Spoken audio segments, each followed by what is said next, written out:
Thank you so much for joining us on 702 Afternoons. Back tomorrow, it's 3 o'clock. This is EWN.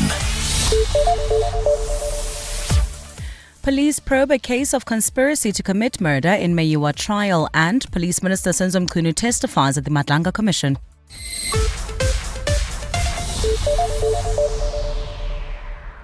Good afternoon, I'm Maki Malapo. We begin with news just in. Police have confirmed that a case of conspiracy to commit murder has been registered in connection with Senzo Meyiwa's trial. Police say they uncovered intelligence pointing to a group of people attending court with the intention of targeting key state role players. Security around the high-profile trial has been tightened, with officers moving in to neutralize the threat and protect those at risk. Police spokesperson Athlenda Mate says a group of individuals who were inside court today have been taken for questioning and profiling. All steps taken are to ensure we eliminate the threat as well as to protect and save lives. No arrests have been made thus far as investigations and a search for more individuals continue. We move to the capital, where Police Minister Senzo Meyiwa has taken the stand at the Madlanga Commission of Inquiry this afternoon, where he will testify unquestioned.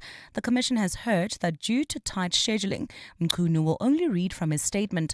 Meyiwa will be dealing with aspects of the political killings task team and his subsequent letter of disbandment of the task team in December last year. I'm not in a position to speak about operational decisions taken by SAPS members without my involvement or knowledge, in case there are specific matters that arise. He will return to the Commission on Thursday afternoon to resume with his testimony after today's proceedings conclude. Staying at the Bridget Mabandla Justice College in Pretoria, former Ekurhuleni City Manager Imogen Mashazi has been accused of using a rape victim to push her agenda and corroborate some of her evidence. Mashazi concluded her two-day testimony before the Madlanga Commission of Inquiry this afternoon, but commissioners were concerned that she supplied the confidential medical records of a rape victim, which will in turn be made public. Arun Singh has more. According to Imogen Mashazi, a junior EMPD officer was raped by former EMPD chief Isaac Mapiyeye, with the charge of rape later being withdrawn. Mashazi supplied the victim's medical records to the commission, claiming she obtained permission from the victim. But evidence leader, advocate Mahlape Selo, accused Mashazi of using a victim of rape for her own ulterior motives. This commission is not interested in subjecting victims to secondary abuse, which appears to be a solution to the problem as far as you are concerned. Mashazi responded, clarifying the rape victim was willing to appear and testify herself. It is important for the commission to actually listen to a side of the story, irrespective of how your understanding is in terms of me using a junior to come and collaborate with my story. Commissioner Sesi Buloi indicated that the victim's name would be made public as all statements placed before the commission are publicized on their website. Arun Singh, Eyewitness News. Johannesburg Mayor Dada Morero says his priority is to maintain and strengthen service delivery gains after surviving a motion of no confidence. Morero was set to face an Al Jamaah-sponsored no confidence vote in council today, but the party withdrew the motion at the 11th hour. The party wanted him removed, accusing him of poor service delivery and failing to consult coalition partners on key decisions. With the motion now off the table, Morero says his full focus is on stabilizing and improving the metro. So the motion was brought by Al Jamaah. We believe that as government now we're beginning to improve on service delivery, focusing on ensuring that all our entities do their work as required. And I guess we have demonstrated in the last 2 months that indeed there's signs of recovery, there's signs of improvement. Correctional Services Minister Pieter Groenewald says he will now allow the contract for the private running of the Mangaung Correctional Centre to expire naturally. Parliament has, on more than one occasion, instructed the department to cancel the arrangement with security company G4S, spurred on by the elaborate escape of convicted murderer Thabo Bester in 2022. Groenewald informed Parliament's Portfolio Committee today that litigation to prematurely terminate the contract has become too costly early to pursue with just 7 months remaining. Lindsay Dentlinger has more. The Mangaung and Kutama Sintamule correctional centres are the only two privately run prisons in the country. Following a parliamentary probe into Thabo Bester's escape, the department has been tied up in a legal battle with G4S after announcing in 2023 that it planned to terminate the contract within 3 months. Minister Pieter Groenewald says there is now little point in continuing with this. I think the best option for DCS as well as the taxpayers is that the contract runs out and it has a natural death. Acting National Commissioner Tlabo Tokolo says a temporary manager is stationed at the Mangaung facility to mitigate against potential sabotage of the takeover at the end of June next year. We will, as the task team and the branches, on a weekly basis, monitor our activities and check what is happening at Mangaung Correctional Centre. These two private prison contracts cost the state around 90 million rand a month. Lindsay Dentlinger, Eyewitness News, Parliament. And motorists are set to pay more at the pumps from tomorrow as fuel prices increase. The Minerals and Petroleum Resources Department announced today that both grades of petrol will increase by 28 cents per litre. Diesel prices will see an increase of between 65.48 cents and 82.48 cents per litre. The department's Robert Maike. Eliminating paraffin at wholesale level will increase by 74.48 cents per litre, and at retail level it will increase by 99 cents per litre. The maximum retail price of LP gas will increase by 24 cents per kilogram countrywide and by 9 cents per kilogram in the Western Cape. Maike says several international factors influenced the fuel hike. The reason for these adjustments are the average Brent crude oil prices decreased slightly during the period under review, and the rand appreciated against the dollar during the same period.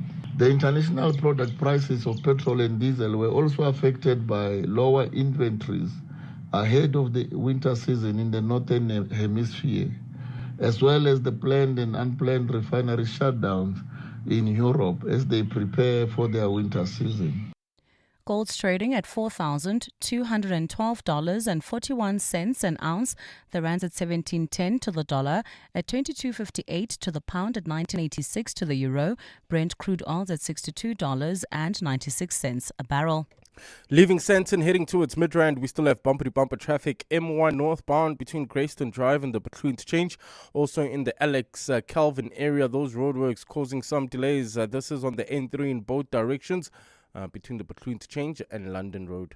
In your sport, Banyana look to end their 2025 with a friendly win over Morocco. Dane van Gogh looks ahead to her ODI return with the Proteas women. And Australia opener Usman Khawaja ruled out of the second Ashes test.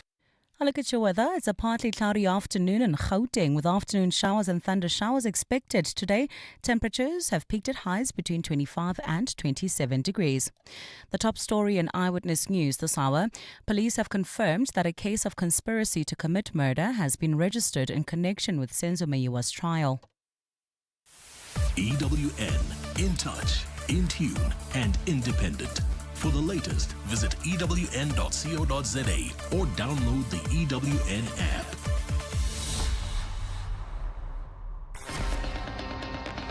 You're with John Perlman on 702. Streaming on the Prime Media Plus app, DSTV channel 856, 92.7 and 106 FM.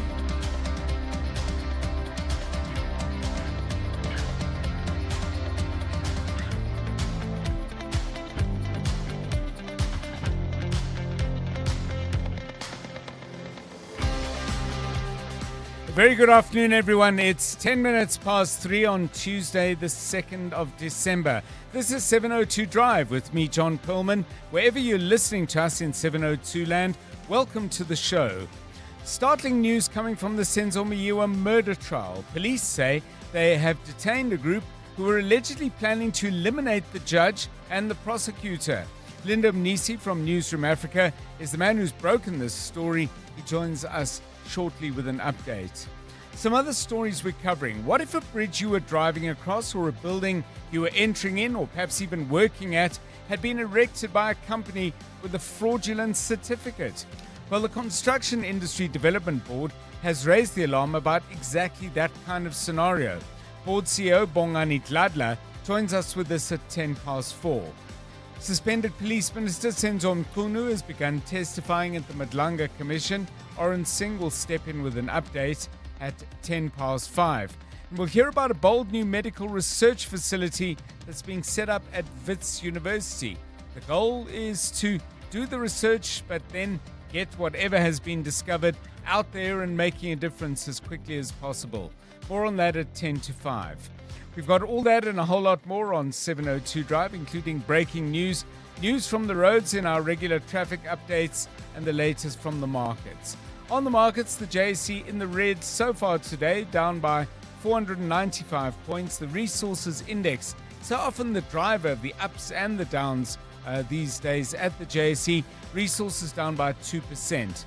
Exara's weaker by 5%, Sibanye by 3.3%, and Goldfields by 2.9%.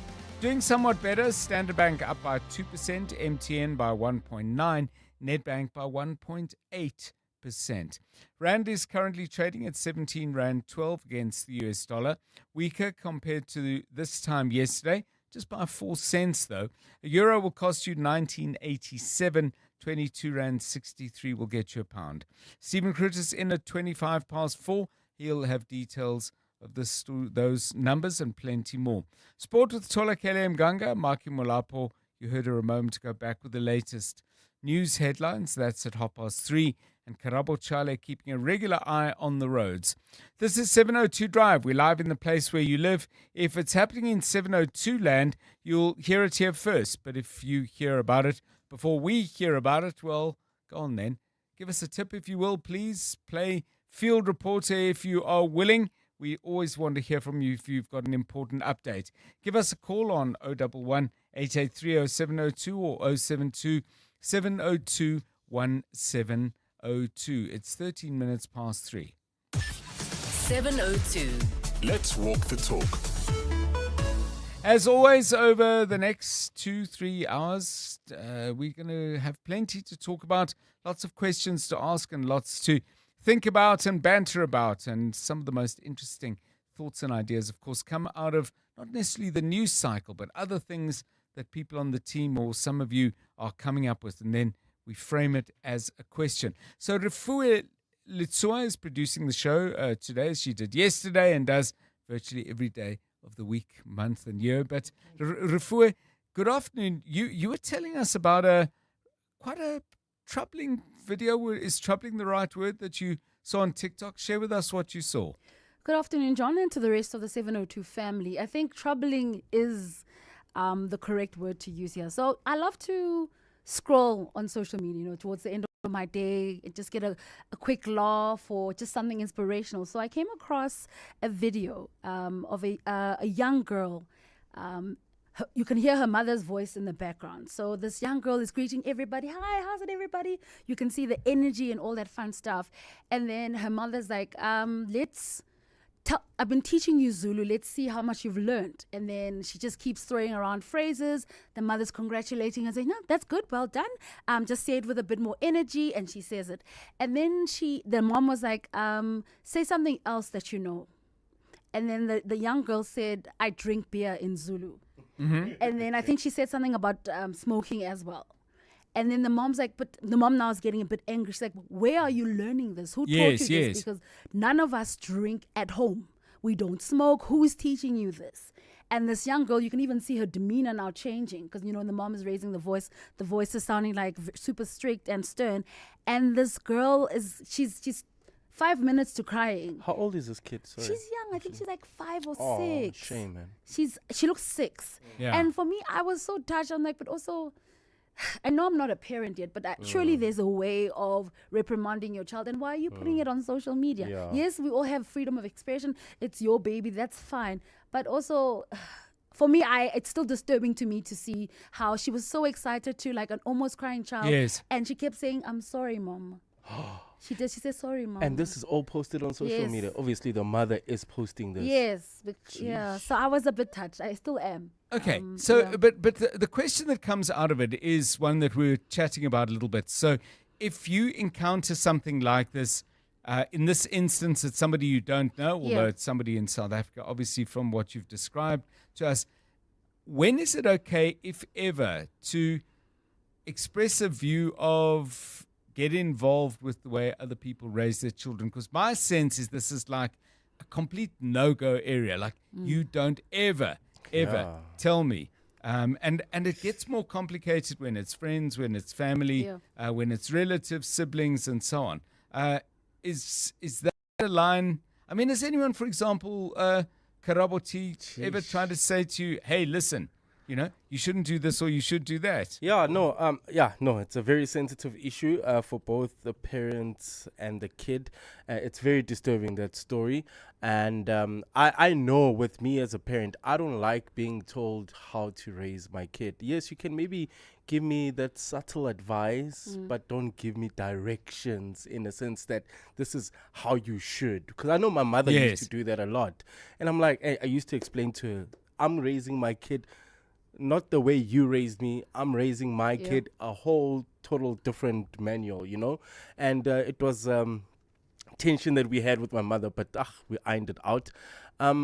Me telling other people how to raise their kids, unless I see this kid is really being violated, maybe I will approach the parents, and if they don't listen, maybe I'll approach the authorities. But I feel for the kid. That's all I could say, maybe. But then since it was on social media and I have the time, maybe I'll just put a word of advice and say, but I think you just going a bit too far. Don't you think the kid is being embarrassed, or is it necessary for you to put such on this platform? So let me throw out something else, because there's that scenario where you feel somebody's being too harsh with their child. But for example, if you've got people with children in your house, and they're behaving in a particular way, maybe they're pulling your dog's tail or throwing food off the table that you've prepared and put before them in the hope that they're going to enjoy it.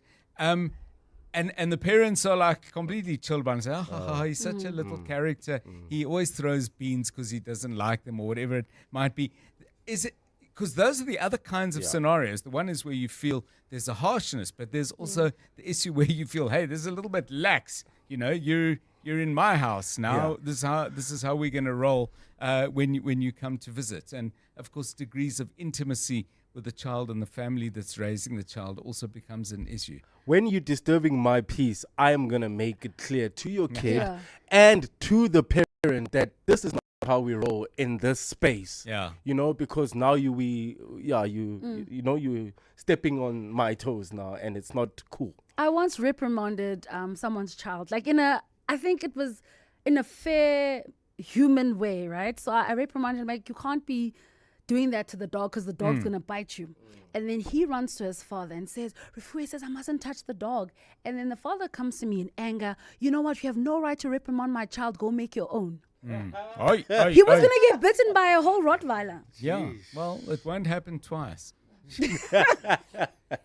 But anyway, there's lots to talk about there. So let's get your view, please, on 011 883 0702 072 702 1702. It's 3:19. Let's hear a little bit about what's happening out on the roads. Karabo Chale. Yeah, well, at this stage, not looking too bad. Pretty quiet across most parts of 702 land, John. But, it is peak hour traffic leaving Sandton. Already bumper traffic, M1 northbound between Grayston and the Baclue interchange. Calvin Alex area road, those roadworks slowing down traffic. This is on the N3 in both directions between the Baclue interchange and London Road. If you're traveling through Alberton heading towards Vereeniging, it looks like there's an accident scene on the R59 southbound. This is before Swartkopies Road. This is causing delays as you come off the Reading interchange. So if you're on that route, let us know what's the situation, how bad is the accident. WhatsApp us on 072 702 1702. Clement Maniatella. Weekday mornings, 9 to 12. 9 to 12. An IPID report says this person has not been honest.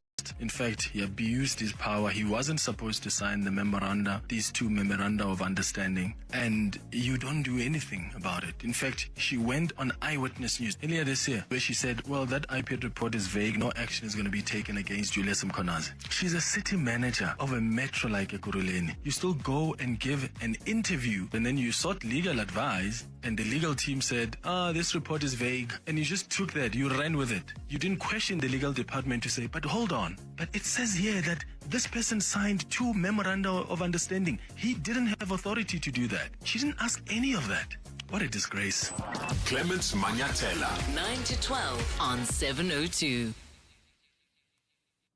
For over a decade, Aluma Capital has had one simple mission: to help you secure the financial future you deserve. Over the past 10 years, they've empowered thousands of clients with personalized strategies, expert advice, and impressive returns of up to 13.2%.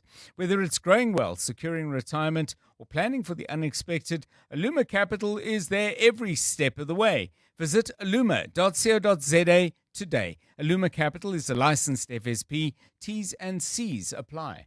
Enjoy the thrill of the Soccer Punters Challenge Weekend Edition, an all-new platform from Hollywood Bets. You stand a chance to win a share of the 5 million rand jackpot when you bet 5 rand or more on selected EPL matches over the weekend and correctly predict 10 out of 10 winning margins. Or chase the share of the 50,000 rand leaderboard prize. Entry is free. Let this soccer season bring sizzling success. Bet now.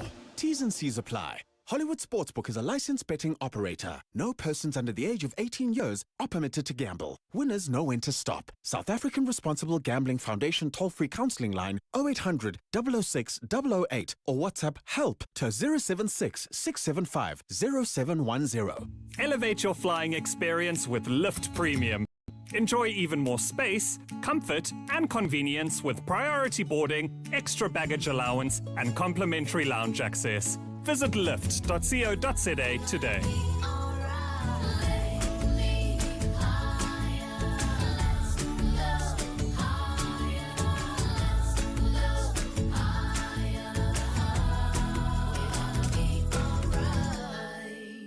The Money Show. Weekday evenings at 6. An announcement from the KwaZulu-Natal Premier that people with money in the financial institution Itala will be able to get their money out before Christmas. But just explain to me why you need to borrow money to pay depositors who deposited money at Itala. Let's assume, for argument's sake, in the banking environment, we had to call in all the loans. It's just short of 2 billion rand. We then would not have had to borrow the money. We would have been some 200 million short. Francois Rogers, MEC for Finance in KZN. The Money Show on 702.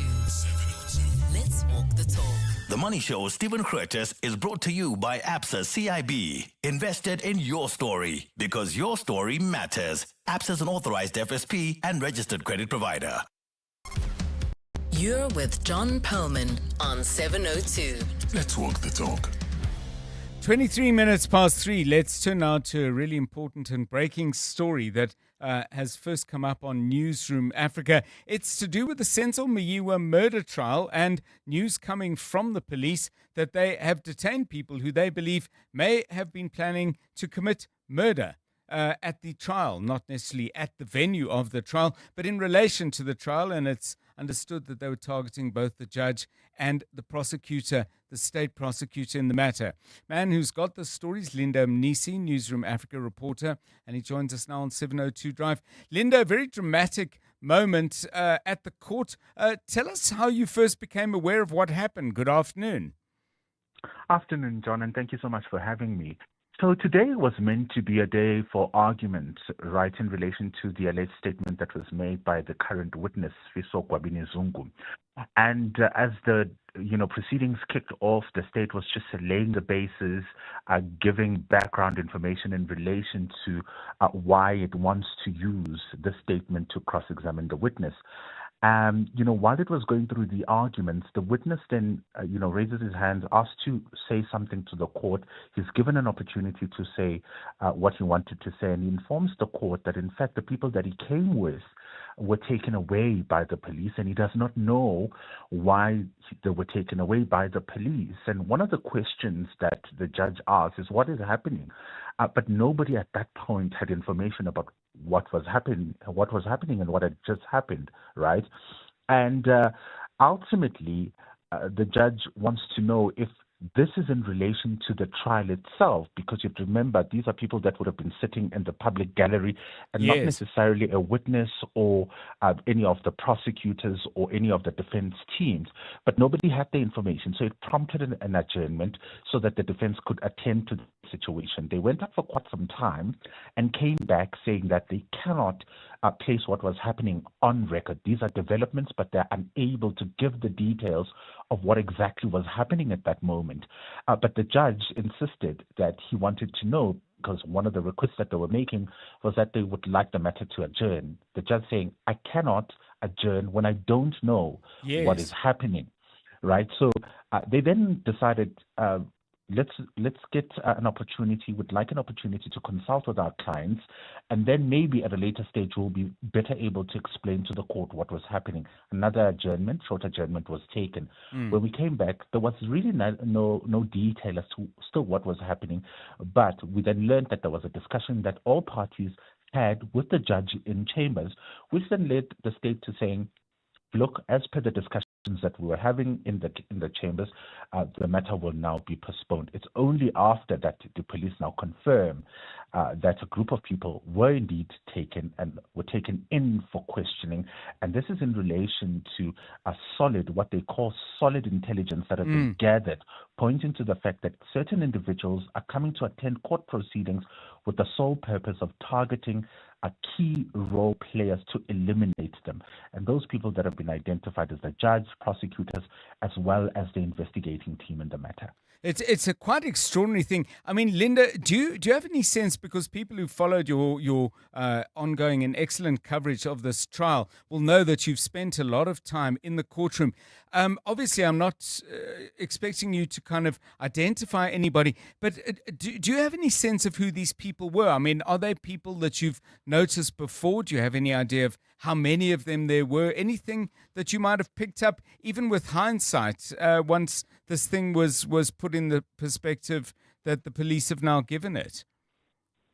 Well, at this point, it's unclear who exactly these people could be, because we go to that court every single day, and you'd somewhat see new faces, because it's an ongoing matter that sits almost daily. You would see a person that comes, a new face that would come to court. So it really isn't clear who exactly these people are. But one thing that points to perhaps where we can look is what the witness himself said. These people were taken by the police, the people that I came with. Wow. So then one wonders if it is indeed them that the police have identified, or it's other people. So only the investigations, and only at a later stage, if arrests will be made, will we know exactly who these people are. But of course, you hear from sources on the ground that there is a possibility of there being a list of people that are being targeted, right? But the source is unable at this point to really give details as to who those people are and what information exactly they have.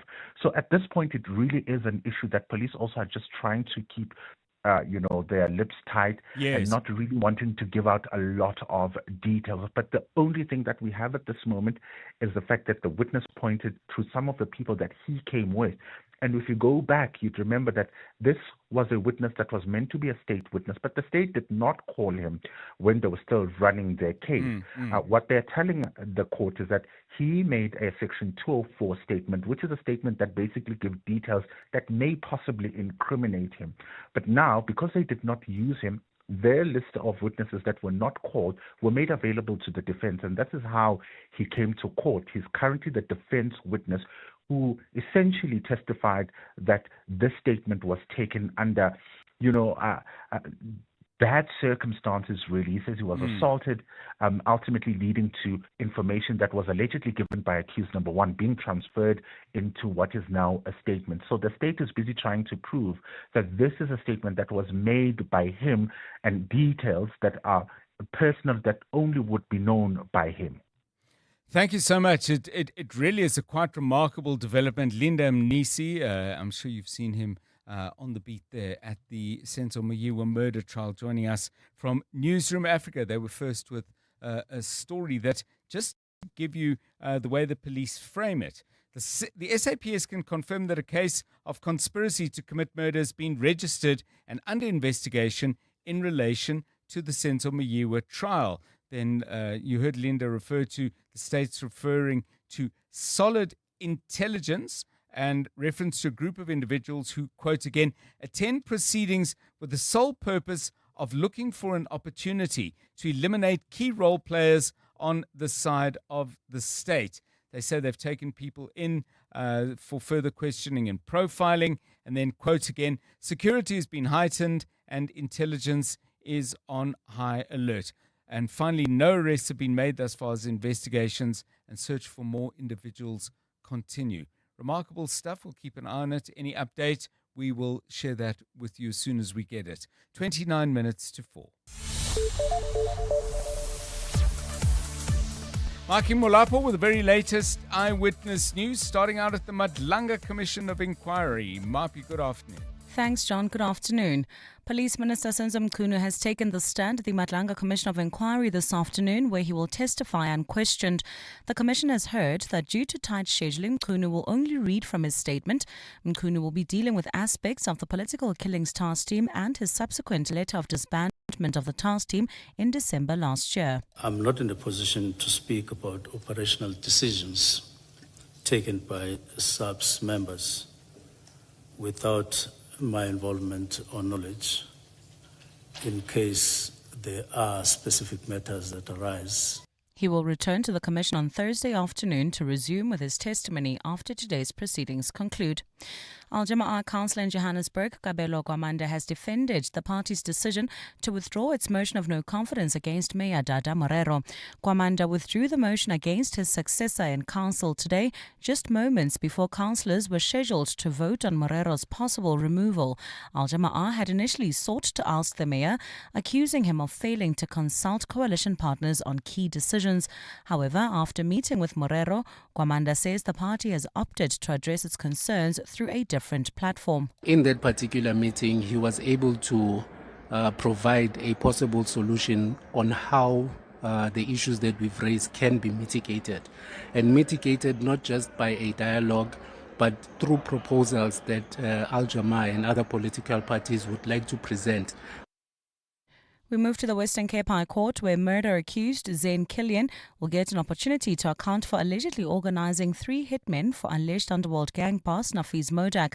Killian and Modak face charges of murder after top cop Shalkania was shot dead 5 years ago. The incident forms part of the 122 charges Modak and 14 others face in the High Court. Carlo Peterson has more. Co-accused Zayn Killian's lawyer, Advocate Pieter Nal, today told the court he had filed notice for his client to reopen his case. Nal told the court Killian, who has already testified, wants to account for allegations made against him during Nafiz Modak's cross-examination yesterday. State Prosecutor Greg Wolmerans used evidence taken from Killian's phone to show he allegedly arranged 3 hitmen for Modak in an apparent hit on top cop Shalkania. Nal told the court Killian insists it was not hitmen, but rather 3 bodyguards he arranged for Modak's security. Judge Robert Henny says he will allow Killian to explain himself. Yeah, you will have to explain why use the word hitman and the bodyguards.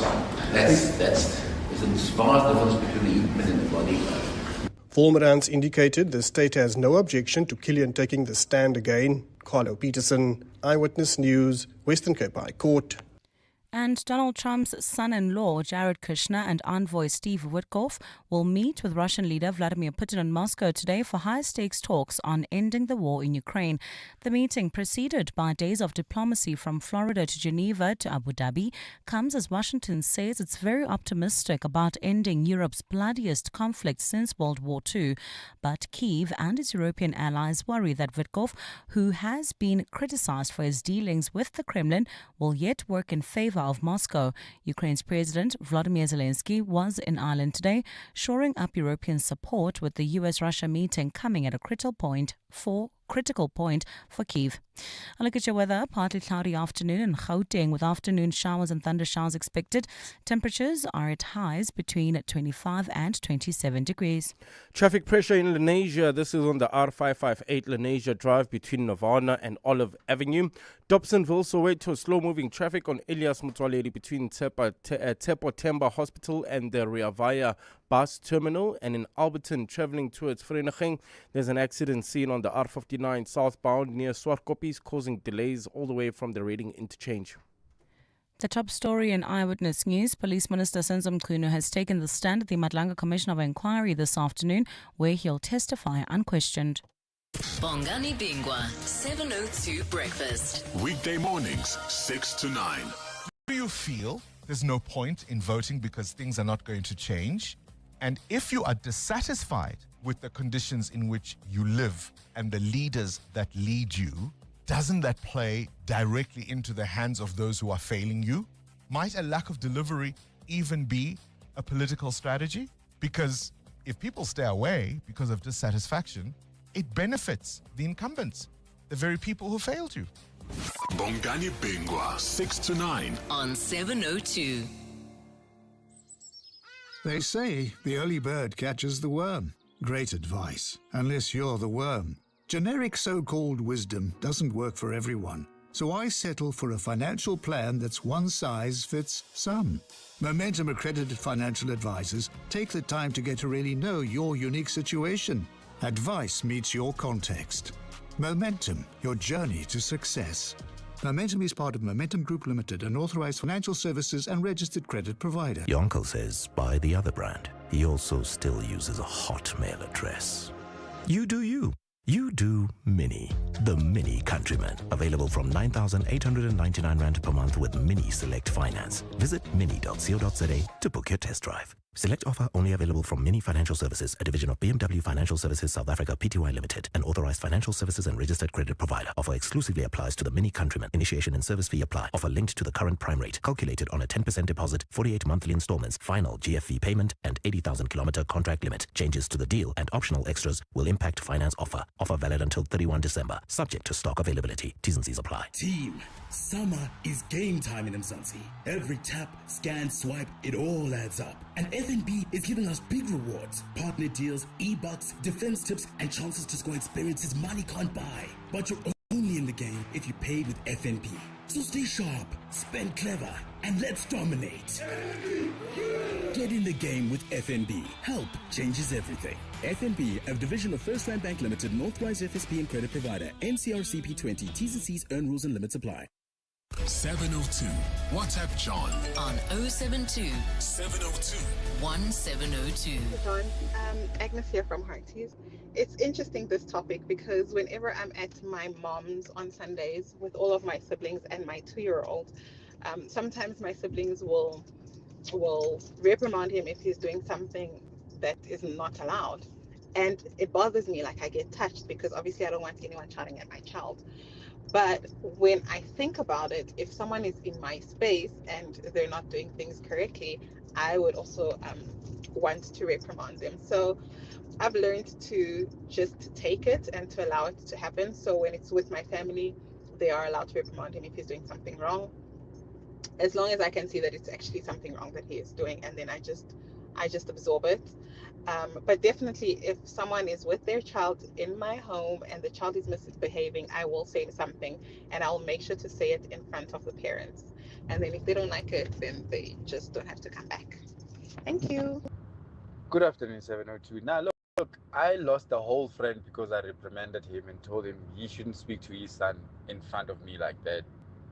And I mean, you could see the boy shrinking. And he kept apologizing, and he kept going after the boy and going on and on and on. And all the boy was trying to do was to impress his father. And that killed me inside, because I know how that feels to have to try and impress somebody, and all they can do every time they see an opportunity is to shoot you down and belittle you and make you feel like nothing. It felt like he was doing that personally to me, and as a result, we're no longer friends. I mean, as parents, really, we should really watch our temper and watch how we talk to our kids, and don't talk to your kid like you're talking to an adult and, belittle them and put them down. You're actually killing their spirit. You're killing the spirit they have inside. Yeah, powerful stuff. So the question we asked, when is it okay, if ever, to pass comments or actually engage perhaps more substantially than that with people in regard to how they discipline and look after their children? And on the one hand, there's, stepping in when you think someone's being too harsh to the kids. The other is when you feel they're being too lax and they're getting away with things. Ras Makhosi gives us an example and says, when the child pulls at my hair.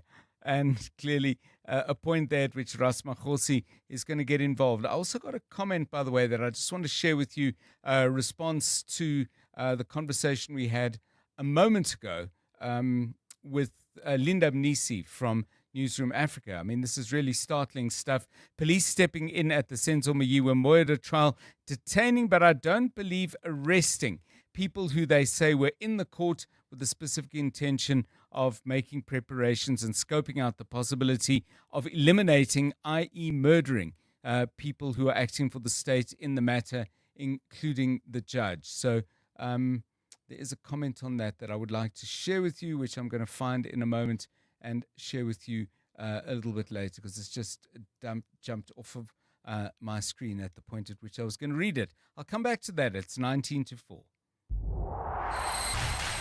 EWN Sport.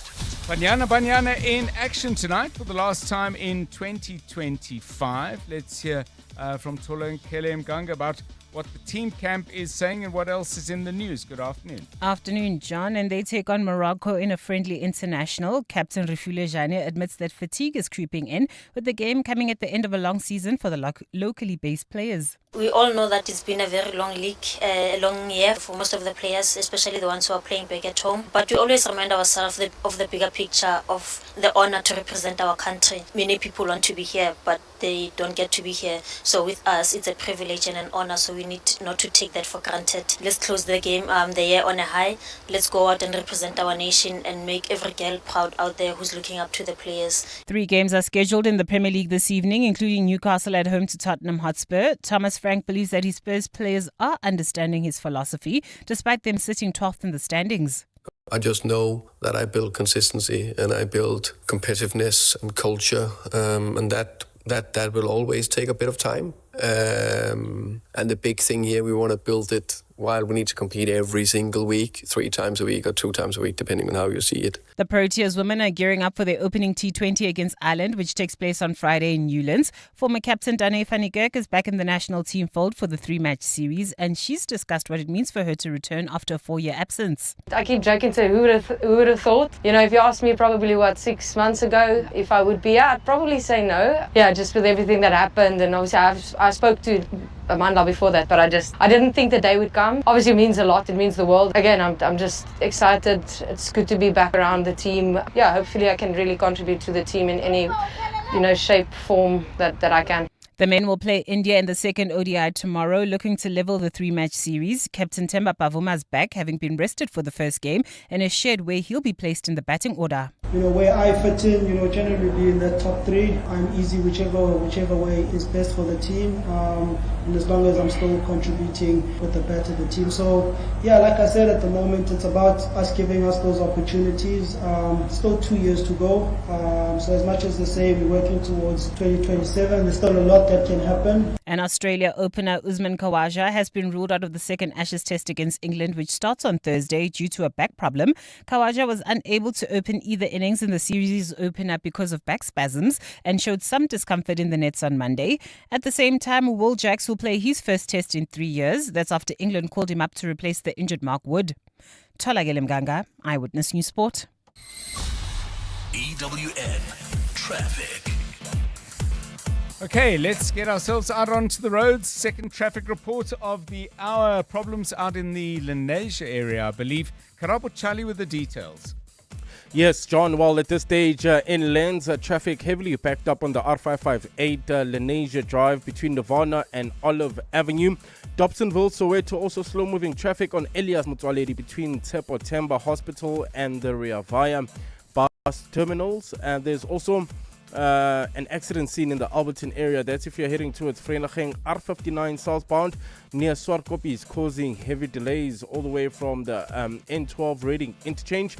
Bedfordview traveling towards Germiston, there's traffic pressure. This is N3 southbound between Linksfield Road and Van Buren. Sandton bumper-to-bumper traffic M1 northbound between Greyston and the Bethune Change. And finally, in the Calvin Alex area heading towards Bedfordview, there are those roadworks slowing down traffic N3 in both directions between the Bethune Change and London Road. If you come across any other traffic issues, please WhatsApp us on 072-702-1702. There's more EWN on air, online, and on the EWN app. You're with John Perlman on 702. Let's walk the talk.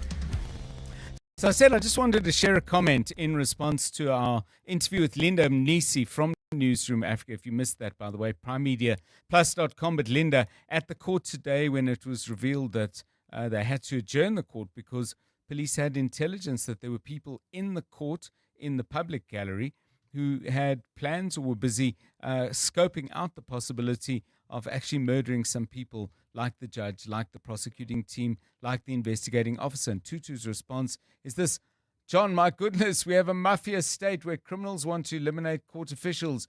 It is really scary. Tutu concludes what we have become. And I think we're just seeing so many examples of that all the time. It's not as if this is brand new, but I think with the Commission of Inquiry and now this news from the Meyiwa murder trial, it's just coming into very, very sharp and clear focus. Give us a call on that if you wish on 011 883 0702 and 072 702 1702, 14 minutes to 4. John is on X. At John Perlman. So, Tola Kelly, we were asking the question about at what point is it okay for you to have something to say about the way other people are disciplining their children or not. So it may well be that you're seeing something harsh. We had a very, I think, quite poignant message earlier where somebody felt a friend of his was, as he called it, killing the child's spirit, and expressed a view on that, which has ended the friendship. We had Ras Makhotsi saying, well, you know, when kids pull my hair, that's where I'm going to be across the line and say, actually, you know what, I think you ought to stop it. Experiences of your own? I think in the moment when the parent is either berating or trying to put their foot down with the child and setting up the boundaries, it's very difficult for you as the outsider to kind of have any opinion, because ultimately the parent is trying to set up a situation where the child is aware that even though you're my kid, there needs to be a level of respect because I am your parent and it's my job to teach you the way things are done. I think once a situation has passed, whether the child has gone to their room or they're crying and the mother's like, leave them alone, you guys can sit and have a conversation and be like, friend, even though I understand why you did this, please look at the kid and understand how they may view it. I think, and because you're maybe an aunt or a godmother in that situation, you also need to be that kid's safe space so they know that even if me and my mom and my dad are having their own issues, it's not like the whole world is against me. I can go to this one person, kind of say, I don't like it when my mother does this. Can you kind of tell them on the side how to fix it? And it becomes your role now as the community of that family to help the child be able to have a voice. So I think you're making two really, really important points there. I mean, the one is when you do it and how. And, you know, maybe waiting until moments have passed and some of the intensity of a particular interaction has diminished. And then the other is, you know, particularly if you do have a relationship with a child in some way, shape or form, be it familial or through a friendship or whatever it might be, making sure that you keep that as a priority and keep that in mind. So it's great. We're getting lots of interesting and different layers on this. Let's get your thoughts, please, on 072 702 1702 and 011 883 0702. Drive home with John Perlman on 702. Let's walk the talk. Okay, let's talk about this now. Every Tuesday, we focus our attention on the country of China, but crucially, South Africa's relationships and potential relationships with the world's second biggest economy, a fact that I think has become all the more important given some of the changes in not just our relationship with the United States, but the relationships with the US of virtually every country in the world with the tariffs that they bring in. We call it China Unlocked. And China Unlocked is brought to you by Standard Bank Business and Commercial. Unlock China for your business. Find partners, cut costs, and grow. Africa holds about 15% of the world's population, yet carries over a quarter of the global disease burden. And that's something we're going to be talking about a little bit later in the show. But let's focus our attention now on our relationships with China. And welcome to the show, Philip Myburgh, who is Head of International Trade at Standard Bank. Mr. Myburgh, welcome and thanks very much for your time. Very interesting development is growing and deepening relationships, not just with individual Chinese companies, but also with the various industry and trade and commerce bodies that they have in that country. What are some of the developments there and why are they so important? Good afternoon to you. Good afternoon, John. Good to be with you and the listeners.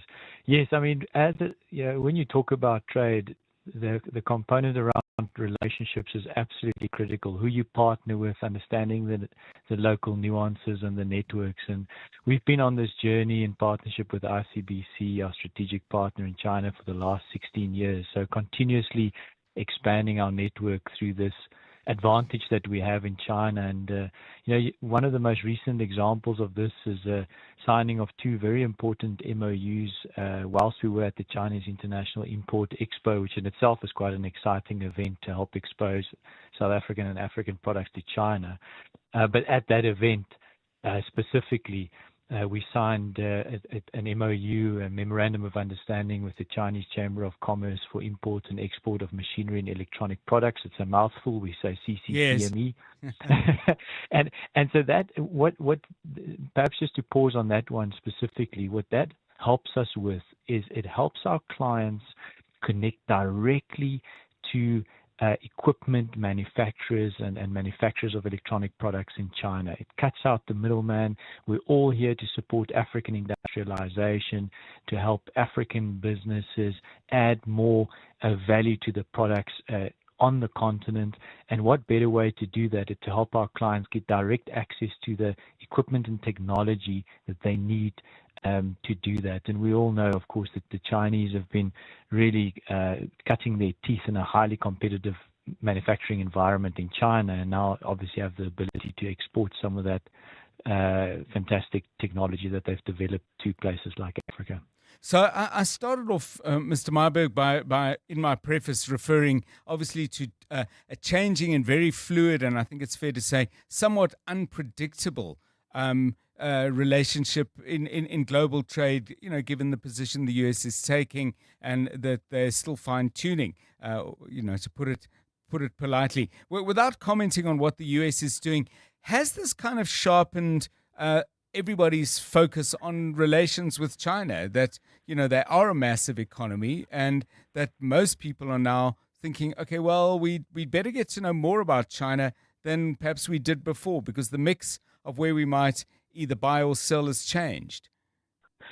Absolutely right. It has made people, I would say, not just to China, but it's made people and businesses more sensitive towards managing risk, managing predictability, because all of many of the changes that we've seen on the US front has obviously changed that. So we're talking to our clients about alternatives into the rest of Africa, connecting them to opportunities into the rest of Africa, but of course also China. It's just such a massive opportunity, and the export opportunity is really a big one too, and that's why we signed, for example, the MOU with the Chinese Chamber of Commerce for foodstuffs and native produce. So that Chamber of Commerce is directed by Chinese government, colloquially speaking, for feeding the Chinese nation. So that team works around the world and finds imported goods from all over the world, including Africa and South Africa, to import things like tree nuts and tea and coffee and sesame seeds and chili.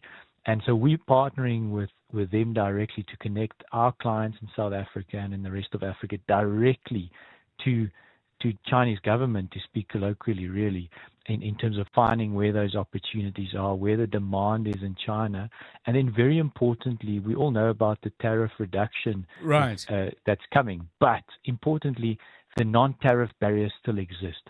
And that's why relationships like this matter, because we have direct or indirect influence now to reduce phytosanitary requirements and other non-tariff barriers that keeps making it difficult for exporters to access big opportunity markets like China.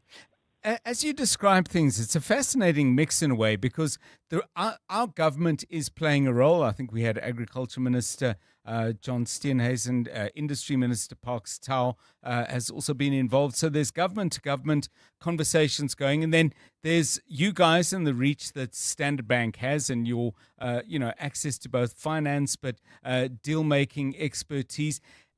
And then on the Chinese side, there seem to be, would it be fair to call them hybrids, these chambers, because they presumably are a port of access to individual companies, but perhaps closer to the state than equivalent bodies would be in South Africa. I assume that's just something you work around, or are there some advantages to that? Yeah, John, that's a very astute observation. It really is. Well, firstly, government is really making really good progress on this front, and the examples you use are right on. And we try to do our part in supporting that. We collaborate very closely with the DTIC, as an example, Department of Agriculture, on some of these things that we're working on, and we always take a directive from them. It is ultimately a government-to-government discussion. But as it relates to the role of government, just by its nature, the way the Chinese is set up, they operate far closer to the state, these entities. And so when we talk about a Chamber of Commerce, we've got a very specific idea of it here in Africa, whereas in China, it's very much an arm of government. It's a mobilizer of government policy in working with these entities across China. And in China, you're never too far away from the state. Yeah, it's a very interesting time, I would think, to be having these conversations. Do you have a sense, just in conclusion, of what we have that the Chinese are most interested in? I mean, my mind would always go to raw materials, but that's a longer relationship. But for example, are South African entrepreneurs coming up with technology, with products that the Chinese, despite their massive capacity to innovate and generate, might say, wow, we haven't seen one of those before? Yeah, so part of the work that we do with partners like the CFNA that I just mentioned is to identify those opportunities. Where does the demand overlap with our supply, and where are we competitive as a country? And at events like CIE, which I referenced earlier, and we do many of these events throughout the year for our clients, we do matchmaking, we get a very good sense of that. And we focused primarily on agricultural primary and processed goods as part of our strategy, because we believe that's where the differentiation sits. So not just rooibos tea, but rooibos tea infused XYZ. Add whatever you can after that. That is completely unique, and it's items like that the Chinese are becoming increasingly interested in. But never forget that there's still some huge demand for primary products. You take a product like avocados. I mean, the Chinese are only waking up to avocados now. That's 1.4 billion people that still need to eat avocados. So there's a tremendous opportunity, and we continue to work with our clients and with the Chinese to identify where they sit. Thanks so much, Philip Myburg, Head of International Trade at Standard Bank. Really enjoy these China Unlocked conversations for these kinds of details. Who'd have thought avocados, relatively new to a population with as sophisticated a cuisine as China undoubtedly has in its variety and delicacy. And here we come along. Have you had these before? Avos, give it a try. We'll talk more about China and opportunities there for South African entrepreneurs and for government-to-government relations at the same time next Tuesday. Unlock China's potential for your business right now. With zero tariffs on South African exports and a world-class supply chain, China is open for growth. For over a decade, Standard Bank has helped entrepreneurs connect with trusted partners, manage risk, and deliver results end to end. Don't miss out. Speak to Standard Bank Business and Commercial Banking and unlock your next big opportunity. Do it today. Standard Bank is an authorized FSP and registered credit provider.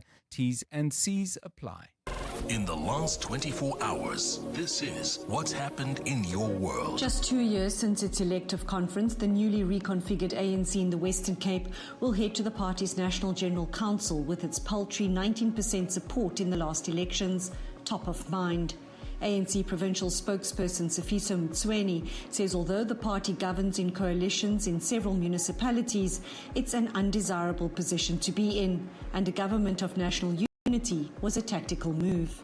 I think one of the things that we'll then have to assess is how far those positives have gone and whether the positives outweigh the negatives. EWN, in touch, in tune, and independent. Mzansi, hurry and pick your 6 lucky numbers to play Powerball and Powerball Plus for 73 million rand in total estimated jackpots this Tuesday. Today, play Powerball for an estimated 62 million rand and Powerball Plus for an estimated 11 million rand. Buy your tickets now in store on nationallottery.co.za, the mobile app, cell phone banking, or simply dial *120 *7529 hash for USSD. Panda Pusher Play. Players must be 18 years or older, so play responsibly. Itube is the proud operator of the National Lottery. Every day I'm hustling. It's our reality as business owners. And it's good to know that there's someone out there who takes care of the business that makes the business. Gotta love My Way Business Insurance. Saving big on premiums with 24/7 emergency services, plus My Business Assist with marketing, legal, and labor advice services. Visit myway.co.za or dial 0860 64 64 64 and get a quote today. My Way is a licensed non-life insurer and FSP. T's, C's, and standard rates apply. My Way. Live your way. This is EWN. Court security tightened amid probe into conspiracy to commit murder in Meyiwa trial, and mining and agriculture boost economic growth.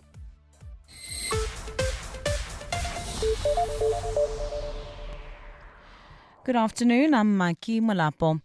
Police say they're searching for more suspects linked to a case of conspiracy to commit murder in the Senzo Meyiwa trial. Earlier today, authorities took a group of individuals who were inside court for questioning and profiling. This after police uncovered intelligence pointing to a group of people attending court with the intention of targeting key state role players. Security around the high-profile trial has been tightened, with officers moving in to neutralize the threat and protect those at risk. Police spokesperson Athlenda Mate. All steps taken are to ensure we eliminate the threat as well as to protect and save lives. No arrests have been made thus far as investigations and a search for more individuals continue.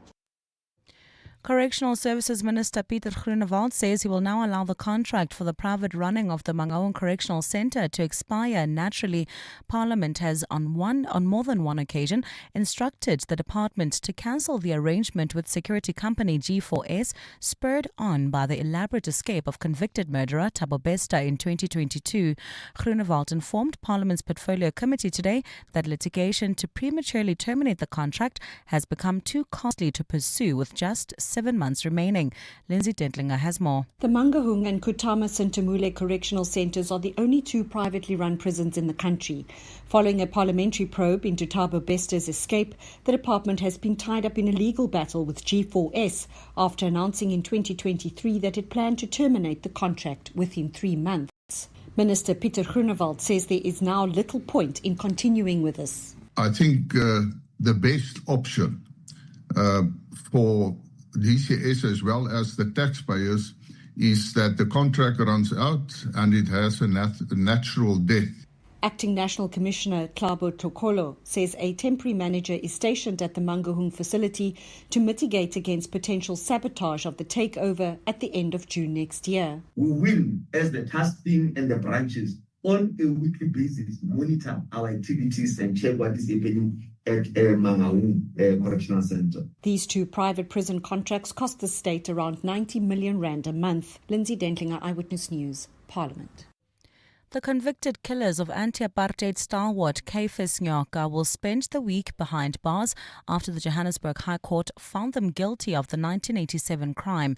Today, the court handed down judgment in the matter against apartheid Major Leon Vandenberg and Sergeants Abraham Engelbrecht and Peter Stander. The court acquitted Vandenberg but ruled that Engelbrecht and Stander were behind Nyoka's brutal killing in his Davidson home. The pair tried to apply for bail after their conviction, but Judge Ishmael Mohammed poked holes in the arguments made by their lawyers, postponing the bail hearing for the 11th of this month. He addressed Engelbrecht's lawyer, who argued that he had been out on bail and did not try to abscond. You're correct when you say he was out on bail. I have no qualms with that. But now he's been convicted, and he now knows that the sword of Damocles hangs over his head. Definitely, my lord. The only reason that we come before... And you're asking now for 2,000 to 5,000 rand bail. I mean, would that be enough incentive? Mining and agriculture have handed the economy another needed reprieve in the third quarter as GDP posts a fourth consecutive increase. The economy grew as expected in the 3 months through September with an expansion of 0.5%. The marginal growth is more than half of the second quarter GDP reading of 0.9%. Nogukayam Dambo has more. The economic growth for the third quarter was broad-based, with 9 out of 10 industries posting an increase. Mining output increased by 2.3%, driven mostly by platinum group metals, with support from manganese ore, coal, chromium ore and copper. Agriculture carried over its positive momentum, recording its fourth consecutive increase. Deputy Director General of Economic Statistics at Stats SA, Joe De Beer. I think it's important if the growth in an economy is widespread rather than only driven by, let's say, 2 industries, because then it would point to a situation where the economy is over-reliant on, for example, just agriculture, and we know the weather can change. But if everybody contributes, or at least not detracts in a meaningful manner, it's generally a broad story. Electricity, gas and water was the only industry that disappointed in the third quarter thanks to lower electricity production and usage. Nogukanyam Dambo, Eyewitness News. And an Iranian court has demanded that the United States pay an amount of $22 billion for allegedly providing support for mass protests in 2022. Nationwide protests broke out in September of that year following the death of a 22-year-old Iranian national who had been arrested for allegedly violating the Islamic Republic's strict dress code for women. The death triggered months of unrest with hundreds of people, including dozens of security personnel, killed. Thousands were arrested as authorities moved to quell what they branded foreign instigated riots. Gold's trading at $4,217.12 an ounce. The rand's at 17.08 to the dollar, at 22.56 to the pound, at 19.85 to the euro. Brent crude oil's at $62.97 a barrel. Bedford View, slow-moving traffic. This is on the N3 southbound between Linksfield Road and Van Buren. We still have that accident seen in the Alberton area. This is on the R59 southbound near Swartkopies, causing delays from the Reading interchange. And in Dobsonville, Soweto, slow-moving traffic on Elias Mutwaledi between Tsepa Temba Hospital and the Riavaya bus terminals. In your sport, Banyana look to end their 2025 with a friendly win over Morocco. Dane van der Gerk looks ahead to her ODI return with the Proteas women. And Australia opener Usman Khawaja ruled out of the second Ashes test. A look at your weather. A partly cloudy Wednesday in store for Gauteng with scattered showers and thunder showers expected tomorrow. Joburg will drop to overnight lows of 13 degrees and peak at highs of 24. Pretoria is at 15 and 27. Vereeniging is at 13, reaching highs of 25 degrees. The top story in Eyewitness News this hour. Police say they're searching for more suspects linked to a case of conspiracy to commit murder in the Senzo Meyiwa trial. EWN, in touch, in tune and independent. For the latest, visit ewn.co.za or download the EWN app. 702. Drive home with John Perlman. John Perlman, 3 to 6 p.m. On 92.7 and 106 FM. Let's walk the talk. 702 Drive, it's 9 minutes past 4. Great to have you with us on this Tuesday in December. 2nd of December. When are you planning to take a break? Are you going to take a break? I know some people, by the way, who don't actually really like to go away over the festive season. They like to stay in Joburg or Tshwane or somewhere in Ekurhuleni or anywhere else in the country for that matter. Let everybody else rush off. Not so easy to do, of course, if you are to some degree bound by school holidays, either through your own children or grandchildren or whatever it might be. But yeah, anything really special you're looking forward to in December? Not too early to start making the rest of us, I won't say jealous, envious, appreciative of the exciting things members of the 702 family might be doing. You can call me on that on 011 883 0702 or 072 702 1702. I am looking forward to some chill time, but I'm also looking forward to the next hour. In particular, what we're going to be doing in between now and more or less about 26 minutes past 4. Imagine the idea that you are going to drive over a bridge that has been built by a construction company that in some way has falsified its certificate of competence and capability. Imagine if you're about to go and work in a newly built building where the same thing has happened. This is very much front and center for the Construction Industry Development Board. They are doing a probe into some aspects of their certification and their grading. And we're going to be talking at some length, and I'm really looking forward to it, with Bongani Tladla, who is CEO of the Construction Industry Development Board, because he's being very candid and clear about what the problem is and, crucially, what needs to be done about it. That's coming up shortly. A little bit later, some exciting things happening on the campus at Wits University, a massive new facility for doing research into medical-related stuff.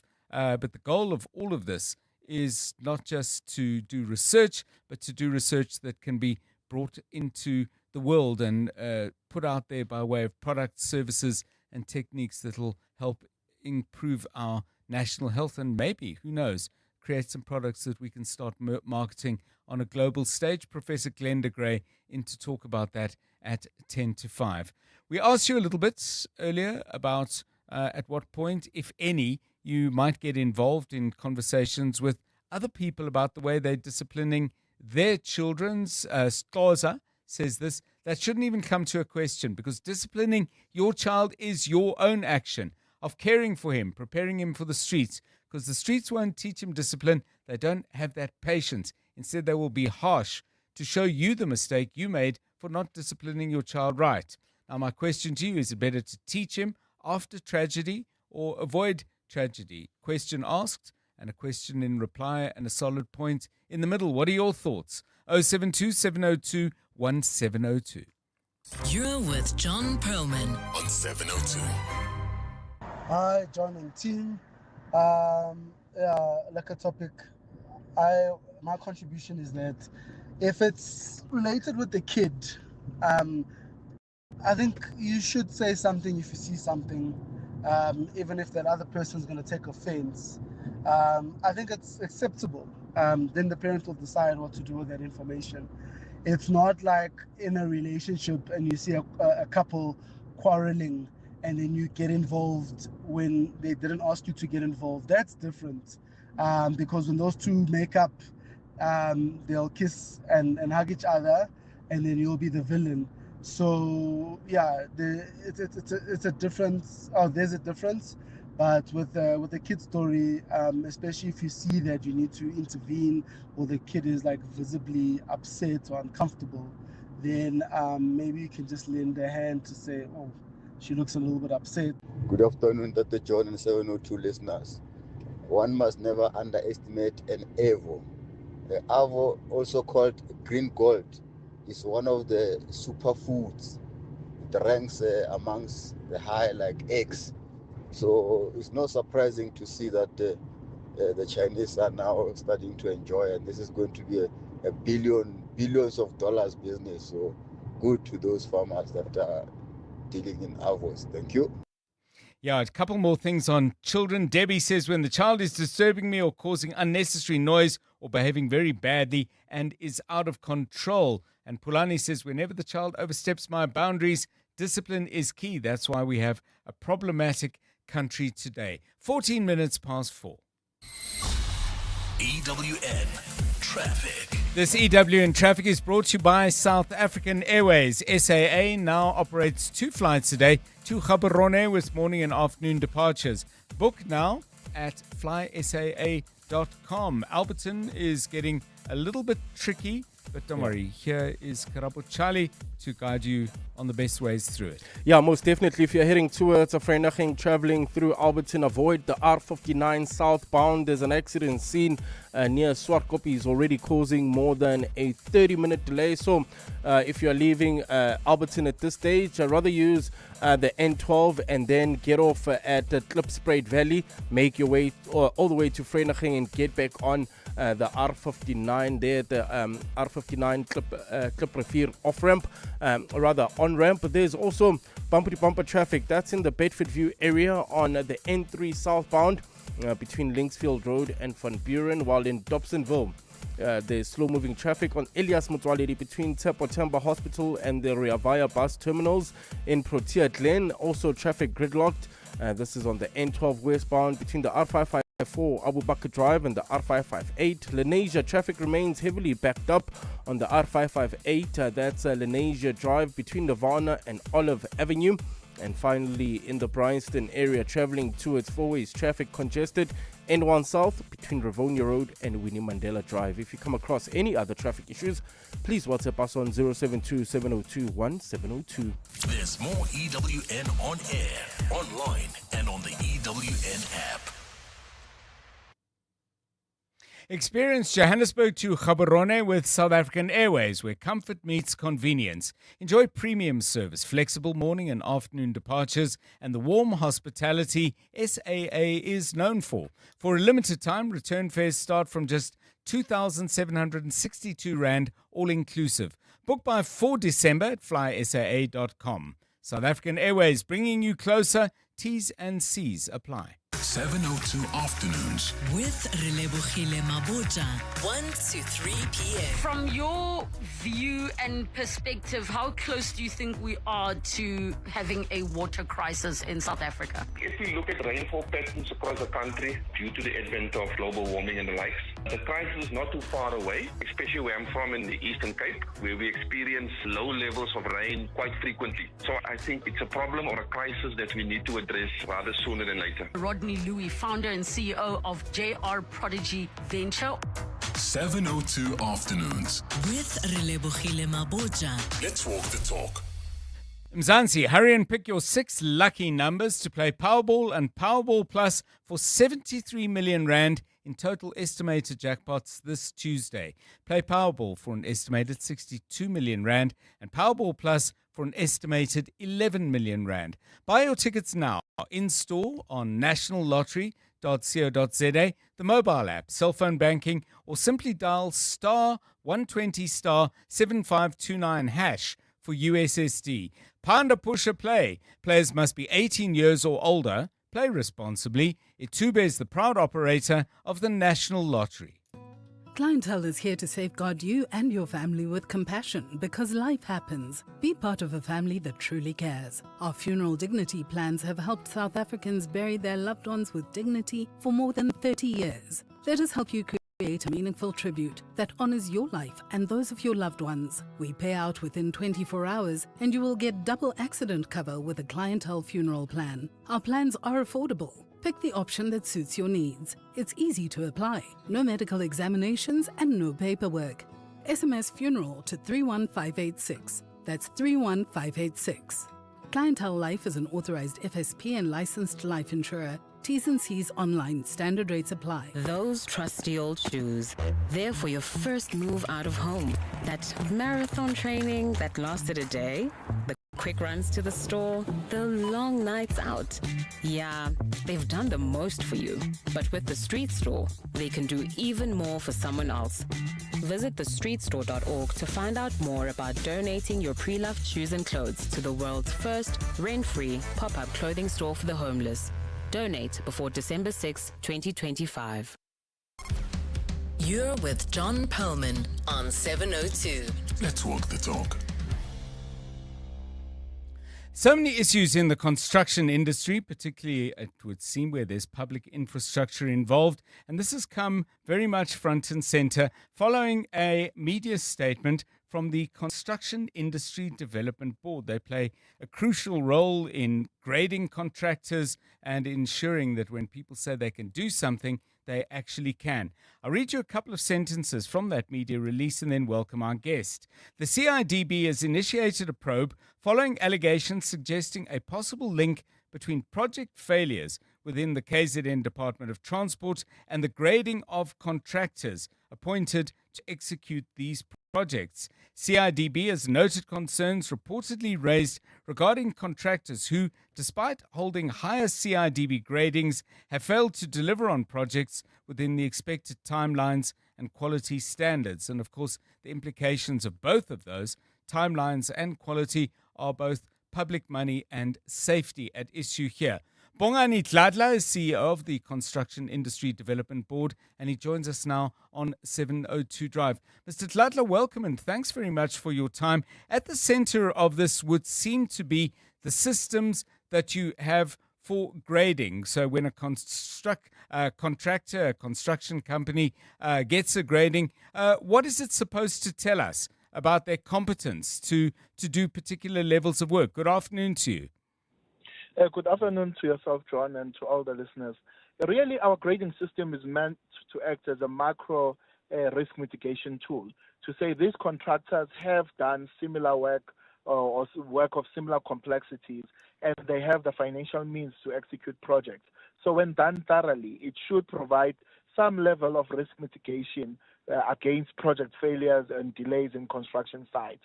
So that's on the side of the contractors.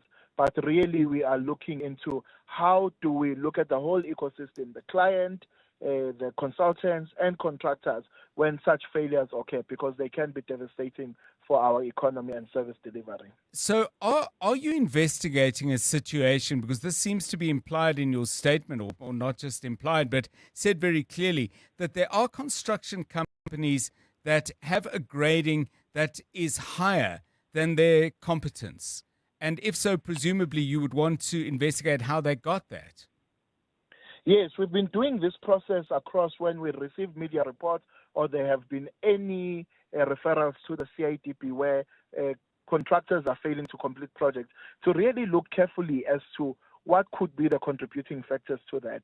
And to date, we have deregistered 40 companies from our register where we do our deep investigations and forensic investigations, we find that there could have been some fraudulent means for them to get their grading. But the more recent efforts are also brought by the claims that have come from the KZN Department of Transport, where they are attributing a significant number of project failures to the contractors that they are using.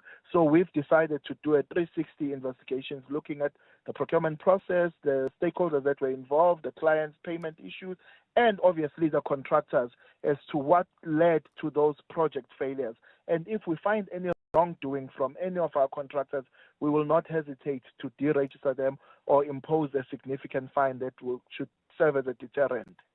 I would have thought that if one of the consequences of a company with a fraudulent grading, Mr. Dlada, one of the potential consequences could be damage to property, injury to people, and possibly even loss of life. I mean, is deregistration a sufficient punishment? You could argue that a charge of fraud, first of all, but secondly, endangering either public property or life would be something that could follow close behind. Oh, yes, we definitely go beyond the deregistration, which stops the company from doing business with the state as it relates to infrastructure. But we do also open criminal cases as our acts prescribe, so that the right actions can also be taken by law enforcement agencies to ensure that we rid the construction industry of these bad actors. To what extent has law enforcement demonstrated either an appetite or a competence? Because this is, I would think, a fairly, I don't know if specialized is the right word, but it is a very particular area of investigation and prosecution. Does SAPS have the chops to do this? Yes, over the past 2 years, we have been providing some training to the South African Police Service that emanates from our MOU as to how do you prosecute these crimes, what is the full impact, so that we know whether the case is going to a magistrate or a high court and the potential economic loss to the country. So we have a very strong partnership with the South African Police Services. Even some of the cases, we report them to certain police stations because we've provided that kind of training on our regulations and the impact of some of these fraudulent activities to the industry. And in addition to that, we've roped in also the Auditor General because they also have a significant interest in understanding why construction projects fail. And it has been an ongoing theme for them for the past 2 years. So we are collaborating on how do we assess the root causes of these project failures so that if it emanates from actions of clients, the appropriate action can be taken, or a consultant or a contractor, because you need to be able to identify the problem properly if you are to have meaningful mitigations in future. So, Mr. Tladla, I mean, if somebody is getting a fake rating, I don't know what the highest levels are. I assume 1 is entry level and you move up through the numbers that way. But I mean, if someone's getting a 4 when their competence is 1 or 2, does that not suggest that within your own structure, there may be people who are fiddling the system and presumably being rewarded for that? Yes, we've taken, and the board for the past 3 years have taken a zero tolerance approach. So whenever there is a case of fraud and corruption, it gets investigated. And we have dismissed some staff members for such action. Some have resigned during the course of investigations where maybe a contractor comes through to us saying, so and so promised me a grade for a fee, and then we have to immediately suspend and go through the disciplinary processes. So we really take a zero tolerance approach towards these kinds of action and also report these cases to the police. I want to go to the other side of the conversation then. So somebody, you deregister somebody. Do you have experience? Obviously, you can't be everywhere and keep an eye on everything, but you do suggest, Mr. Tlada, extensive and fruitful partnerships with the Auditor General, for example. Are there some local authorities or provincial bodies that are actually ignoring your deregistration and giving people this work anyway? No, we have not experienced that. In fact, because these become part of a national government gazette, in fact, clients have been coming forward to us to saying they want to terminate certain projects because they've noted our efforts of deregistration. And we are quite public with the companies that we've deregistered because it's against the law. It's deemed irregular to appoint a contractor that is not in good standing with the CIDB grading. And we'll do more efforts to empower our clients with the know-how on how to report, because to prevent these things from happening in future, we need clients to be proactive in reporting the performance of contractors through our register of projects, which is also law. So we are trying to build an ecosystem where we can hold each other accountable and do the right reporting and not wait for a disaster to happen for us to initiate investigations. And just a final one. I'm not sure how old you are, Mr. Tladla, but you may in your life have come across the game of whack-a-mole, where the game is these moles pop up and you've got to hit them with a rubber hammer, but as soon as you've whacked one, another one appears. And I'm wondering how difficult it is if Perlman and Sons gets deregistered, but then we create some shell companies and we create 2, 3, 4 degrees of separation from the original offender and come back with material interests in a company with a completely new name. Do you have the forensic capacity to firstly pick that kind of stuff up and secondly stop it happening? We have to work with the investigators that we have. Yes. And they are trying their level best to be able to identify. And we're even considering changing regulations so that we don't only blacklist companies, but also blacklist directors that have been found wanting, so that they are not in positions of making decisions around infrastructure projects in the future. So we have to work very hard. The scenario that you've painted is actually quite difficult to detect. Yes. Because the directorship goes to different people, the different company names. So we really have to explore and get suggestions from the experts in the industry as to how we can deal with these kinds of issues. Thank you very much. An important conversation, and I'm sure we're going to get feedback on that, but we appreciate Bongani Tlada giving us his time, CEO of the Construction Industry Development Board. Crucial stuff there. It's 28 minutes past 4. EWN Business. Stephen Curtis, good afternoon to you, giving some of yesterday's gains back, it would seem. John, good afternoon. I mean, resources down quite strongly, and that's the main mover, I think. The all share down 0.65% at 111,224 points. Financials up 0.73. Industrials down 0.69. Resources down 1.86% on the day. And it is mainly because gold is a bit lower. Platinum is not doing too badly, but that's where the gains have gone. So the MAS group, I must just say, they're not in platinum or gold.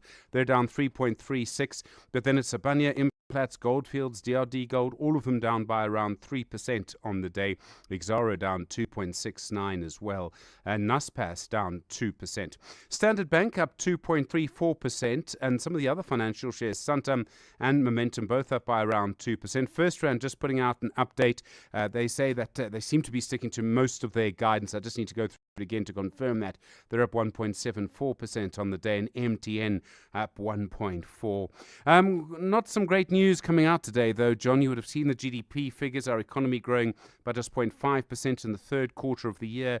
I mean, if we didn't have higher gold and platinum prices and our farmers weren't doing so well, we would be in bigger trouble than we already are.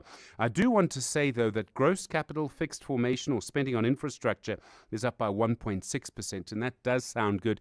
You were having a conversation around construction a second ago, and we've seen a lot more people being employed in the construction sector. So let's see what happens there. And then you would have heard as well, Marafe Resources confirming closing 2 smelters, 3,000 jobs on the line. This is all about electricity pricing, and we'll discuss that more on the Money Show. Interestingly, by the way, on Friday, Khalib Qasim, who's the Chief Financial Officer at Eskom, confirmed one of the reasons Eskom is selling less electricity is because smelters are closing.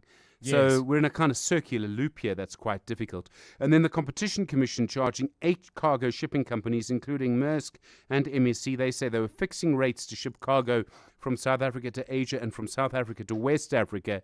That case going to the Competition Tribunal, although this conduct ended in 2018. So it happened for 10 years, but it did end 10 years ago. So it's going to be very interesting to see how that sort of pans out. In the US, stock index futures edging slightly higher.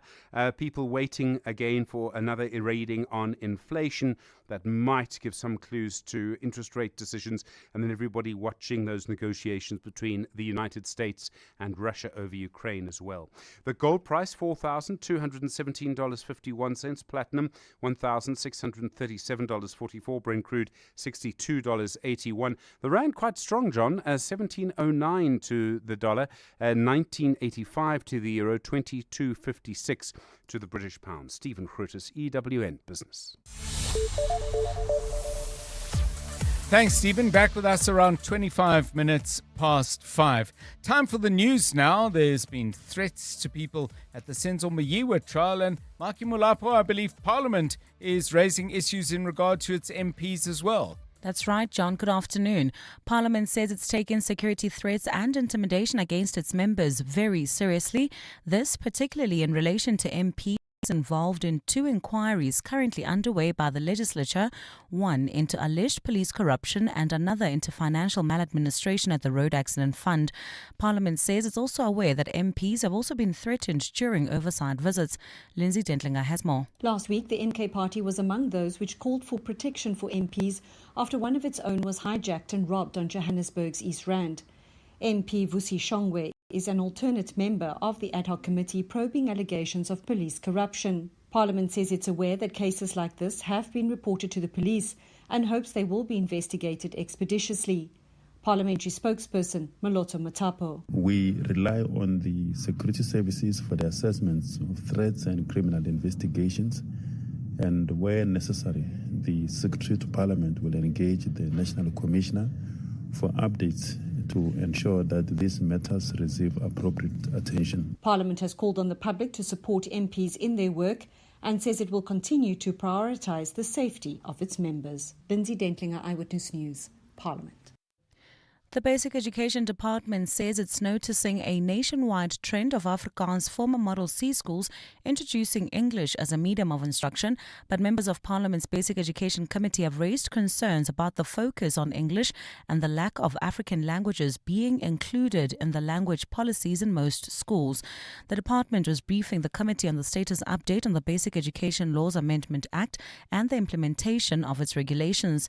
Babalo Ndenza has more. The Department of Basic Education briefed the Committee on the Bella Act regulations and their implementation in relation to Grade R admissions. Members also received an update on Sections 4 and 5, which relates to language policies and admissions policies. Deputy Director General for Delivery and Support, Simone Geyer, told MPs that there is progress in terms of language policies in former Afrikaans schools. On language evolution, the data indicates a nationwide trend of Afrikaans medium schools introducing English instruction, which is a good thing to accommodate as the movement of learners from different parts of the country. The department says in terms of African languages, the integration into former Model C schools is most prominent in KwaZulu-Natal. It says overall, the number of schools being engaged to introduce other languages is relatively low across all provinces. Babalo Ndenza, Eyewitness News. In the Western Cape, Cape Winelands firefighters have been battling several blazes over the past 25 hours in the Hex River Valley between Worcester and Does River. The municipality says the fire on the Matroosberg Mountains has moved over from the Witzenberg side after igniting high up in the Rocky Mountain areas. Fire crews have only managed to contain part of the blaze and are busy trying to put out the rest around the Roode-Elsburg Dam. Cape Winelands District Municipality's Joanne Otto says fighting efforts are being hampered by the extremely hot weather conditions. A second fire is burning above the suburb of Stoffland on the southern side of Dorens. Cape Winelands crews and 3 NCC teams are currently working to contain that line. At this stage, no properties are at risk. However, there is concern that wind conditions may worsen later in the day, which could complicate the situation. And Pope Leo has called for an end to attacks and hostilities in Lebanon. The pontiff visited the site of the 2020 Beirut port explosion earlier today and met with bereaved families who are still seeking justice following the tragedy. Nobody has been held accountable for the disaster, which killed more than 220 people and injured 6,500 more. Pope Leo says he carries the pain of the families as he prepared to depart the country after a 3-day visit. A look at your weather. A partly cloudy Wednesday in store for Gauteng with afternoon scattered showers and thunder showers expected tomorrow. Temperatures will drop to overnight lows between 13 and 15 degrees and peak at highs between 24 and 27 degrees. In Alberton, there's an accident scene heading towards Vereniging. That's the R59 southbound near Swartkoppie, causing more than a 30-minute delay all the way from the Reading interchange. Heading into the Germiston CBD, traffic heavily backed up.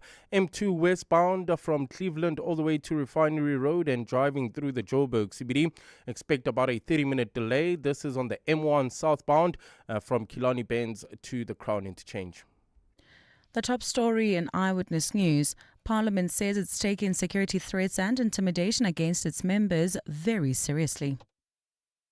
Aubrey Masango. Weekday evenings, 8 to midnight. All of the stories that we are made to believe are the important story. We can talk about Trump and his lies about a white genocide in South Africa, expropriation of white people's land. This is absolute lies. But actually, the story is about minerals.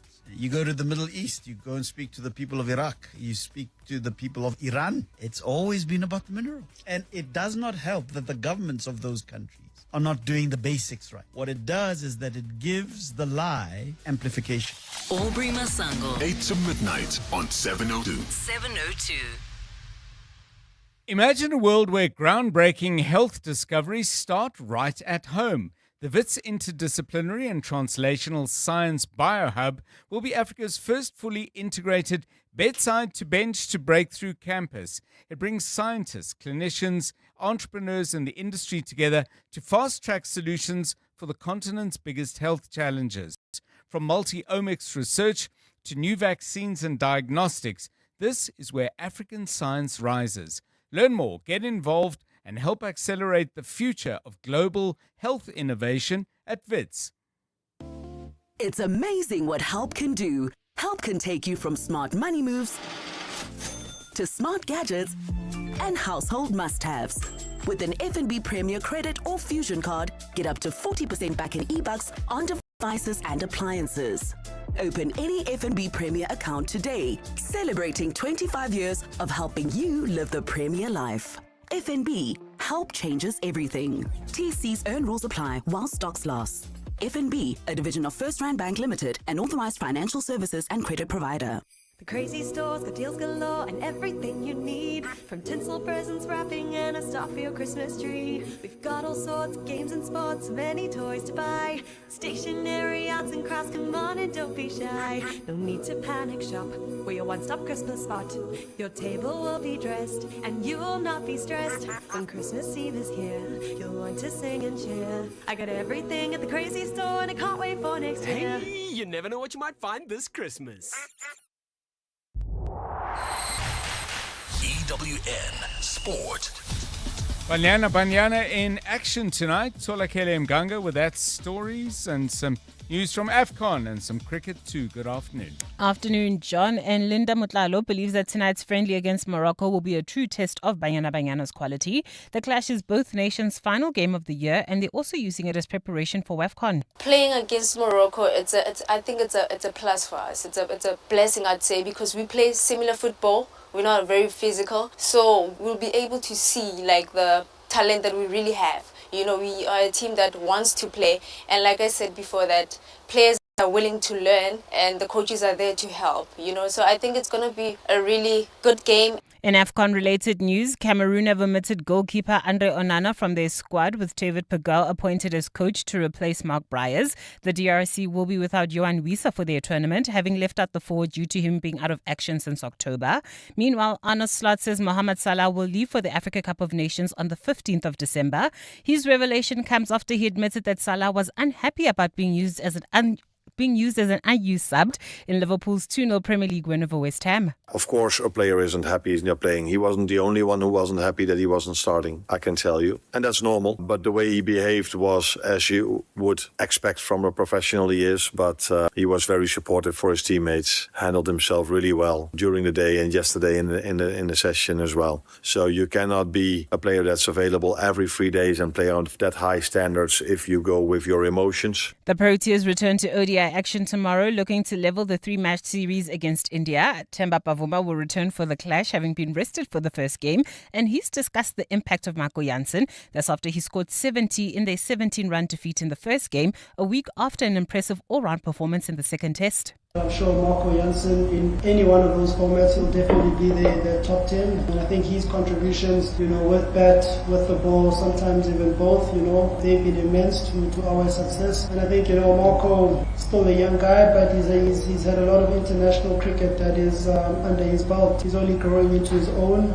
May he continue with his good form and looking to win games for us. And the Proteas women switch their attention to the T20s as they take on Ireland in the first game on Friday. Danae van Niekerk has provided a rundown of the opposition and the importance of the games ahead of next year's T20 World Cup. Ireland has made a lot of strides, so has many teams in the world. It's no more where you rock up and you just assume that you're going to walk over a team. I've seen some of their players in and around the circuit, and they've got very talented players, match winners within their side as well. So I think it's going to be a good challenge. It's going to be a good run out, for the team leading into a very important World Cup. And Tolagele Mganga, Eyewitness News Sport.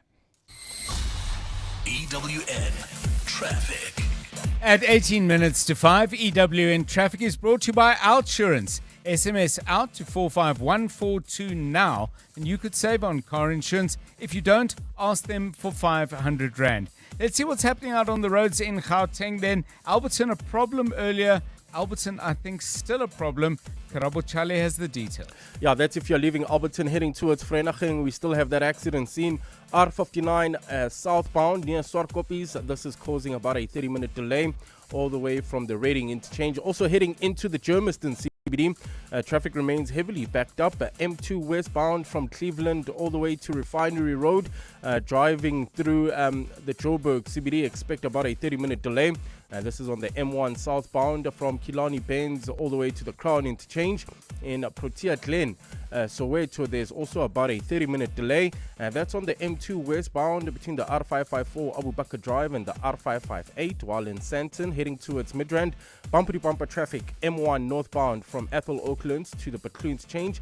In Bryanston, traffic remains congested N1 southbound from Rivonia Road to Winnie Mandela Drive. And finally, if you are in the Calvin Alex area heading towards Germiston, expect about an hour delay. This is due to roadworks on the N3 southbound between the Bethlehem interchange and Van Buren. If you come across any other traffic issues, please WhatsApp us on 072-702-1702. There's more EWN on air, online, and on the EWN app. The Outsurance pointsmen know that every car on the road carries a story. Like the man who's flown 12 hours to surprise his family for the holidays. Will they recognize him without the beard? The Outsurance pointsmen know it's not just a car in traffic. It's a family reunion on the move. Happy holidays to every story on the road. You're the reason the Outsurance pointsmen have been doing what they do since 2005. In proud partnership with 702. Outsurance is a licensed insurer and FSP. You're with John Perlman on 702. Let's walk the talk. 702 Drive, it's 4:45. I'm just wondering, I mean, all of you, I'm sure, have started putting in place some plans at least for the festive season. And, you know, when times are as tough as they've been, and this year's been, I think, a really rough year, particularly with some of the price increases around the managed prices, electricity, water, and so on, electricity in particular. In general, people have had a very difficult year. But if you have a difficult year, when you hit this part of the year, do you say, well, okay, I'm going to keep it lean, I'm going to keep it really, really tight, we're not going to do a great deal, and we certainly not going to spend a lot of money? Or is your instinct, well, you know, I've battled through, I've survived, I do need some kind of reward, some kind of celebration of the fact that, yeah, eventually, not on the 2nd of December, but December, now we need to get something that is a little bit special on the horizon and walk in that direction.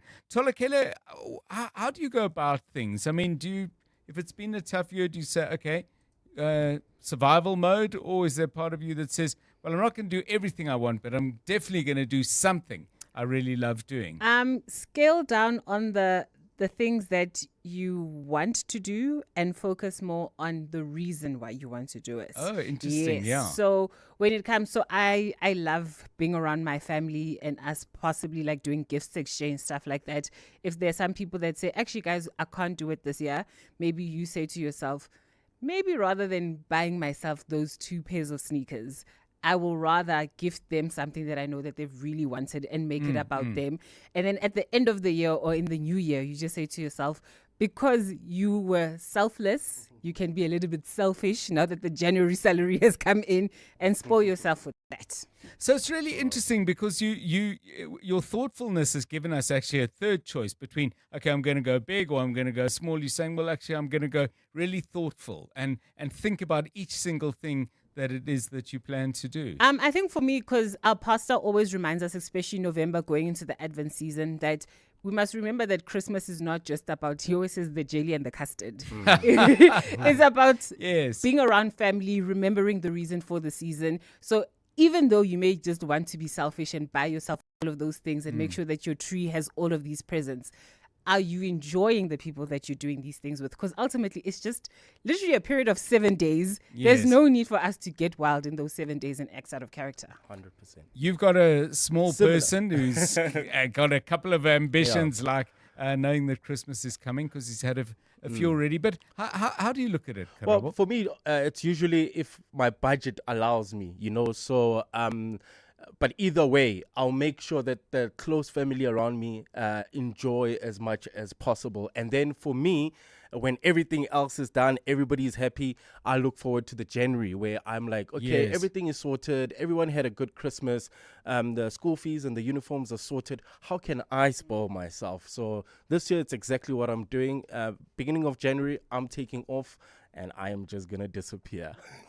I was not consulted, but I guess I have been now. So do tell us, how are you going to go about things in this festive season? You've got other people who perhaps looking to you to make things special at the same time. Times are tight. Do you think, well, okay, everyone's had a hard year. We all deserve a treat. Or we've got other approaches. Give us some thoughts. We've already got some interesting and good ideas. We'd like yours. 072 702 1702 and 011 883 0702. It's 12 minutes to 5. Africa Milani. Weekday mornings, 4 to 6. Tebogo, you want to talk about the UIF? Can anybody tell us if you don't claim your money in 4 years, the UIF money, you forfeit it? In fact, Tebogo, it's even tighter than that. You have to claim it within 6 months. So from your last day of employment, you can start the claim process. Why did you wait 4 years before you started the process of claiming? I was actually working, so my current employment tells me that my contract will be ending soon. Like it was supposed to end this month, but now it's extended to January. So I just wanted to go and find out, what is happening. Africa Milani. 4 to 6 on 702. This festive season, your budget may be tighter than your last gift wrapping paper, but OUTsurance could have some awesome savings or cash for you. Get a quote today, and if OUTsurance can't beat your car insurance premium, ask for 500 Rand cash. Make that 1,500 Rand cash if you've been claim-free and with the same insurer for 3 years. Get savings or cash. SMS OUT to 45142. That's OUT to 45142. A licensed insurer and FSP. T's and C's online. At Checkers, we do more so you get extra this Christmas with over 2 billion Rand in festive savings. Like Lindt or chocolate cornets 200 grams, any for 139.99 each. And Clover Butro full cream modified butter spread, 500 grams, 2 for 149 Rand. Plus, stand a chance to win your share of 7 million Rand in prizes. Simply buy any 3 qualifying products and swipe your extra savings card to enter. Valid until Sunday at Checkers. T&Cs apply. To walk the talk is to turn words into meaningful actions. And it's what we at 702 are committed to doing every day. We're also committed to following the rules set out by the Broadcasting Complaints Commission's Code of Conduct. To give you balanced programming, fair comment, and accurate news. But if we stumble along the way and you feel we're not living up to the code, let us know on comment@702.co.za. And if after that you're still not happy, you can direct your complaint in writing to the Broadcasting Complaints Commission, PO Box 412365, Craig Hall 2024. For more, visit bccsa.co.za. You're with John Perlman on 702. Let's walk the talk. 9 minutes to 5 on 702 Drive. 702 Drive is in conversation with Wits University, building a future in which African science drives global solutions for good. Now, Africa holds about 15% of the world's population, yet carries over a quarter of the global disease burden, while producing less than 1% of health research output. Historically, African health challenges have been analysed abroad, with solutions developed far from the lived realities on the continent. The Vits Biohub, though, will change this dynamic. By creating a fully integrated bedside to bench to breakthrough environment, it enables African scientists to generate local research, intellectual property, and scalable health technologies. And joining us to tell us more about this is Professor Glenda Gray, Distinguished Professor and Director of the Wits Infectious Diseases and Oncology Research Institute. Professor Gray, welcome to 702 Drive. Thanks for your time. Thanks very much. So you've spent many years in research. People will know you from your work at the South African Medical Research Council and indeed before this. But this biohub is going to be something different. Different in what way? Well, the big problem with African science is that there's not a lot of local discovery. Right. And we do a lot of translation from abroad, but nothing local. And we know that we're not good at manufacturing vaccines, drugs, pharmaceuticals, diagnostics. And so we need to shift the gravity to be more innovative on our continent. And that means being involved in investing in this discovery medicine that leads to breakthroughs in cancer, in HIV, and in other infectious diseases. And so what we're trying to do is we're bringing a whole group of scientists together, interdisciplinary scientists, people who have got pharmacology background, people who are vaccine experts, people who understand immunology, virology, and cancer. And we're putting them together in this biohub, and we are hoping that this interaction will be catalytic. And we have all the building blocks at Wits University. We have drug platforms, we have vaccine discovery. So we have a whole lot of things that we can integrate at the Vits Biohub. So, I mean, I'm just imagining everybody there, and like, I don't know if there will be a first meeting, but, there will be moments where people are gathering. What do you do? What are you interested in? What do you see as the potential? Are you going to be driven by what you perceive to be the needs of the country and the continent, or are you going to be driven by the expertise that people already have and how that might be most effectively deployed? Because they're related, but they're not identical, I would say. Well, I think we have to be responsive to our burden of disease, and we have to understand what we need to do. So it's a combination of saying we need to sort out hypertension, or we need to sort out cancer, which we don't do very well, or we need to sort out other infectious diseases. So it's about taking the building blocks of innovation ecosystem and saying, okay, what are the 5 big things that we can do as a university in the health sector? Can we find the mechanism for infectious diseases related cancer? Can we find that HIV vaccine? Can we find a diagnostic that can rapidly diagnose cancer instead of waiting in queues? Can we make a drug that can do this? Can we do precision medicine, precision vaccinology? So it's taking the blocks that we have and saying what's important in South Africa, what is important in Gauteng, and how do we respond as a university, as people who both want to do discovery as well as implementation of the work that we do.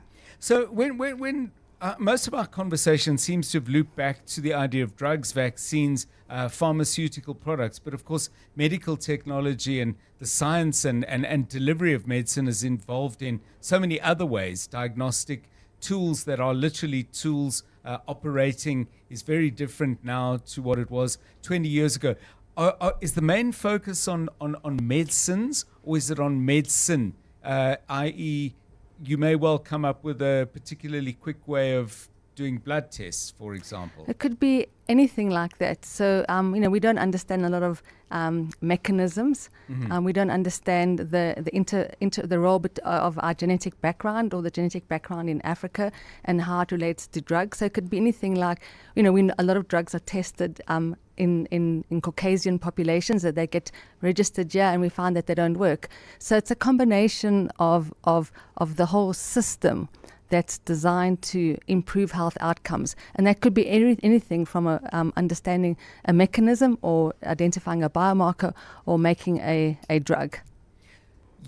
In the people that you said you were going to bring in there, obviously some are expected scientists, people with the kind of experience that you have, but you also spoke about entrepreneurs. What's their role in all of this? Well, they're very important. So we have a lot of intellectual property and know-how at Wits University, and we don't commercialize it. And the idea of taking our innovation and commercializing it means that we can fund forever research at a university.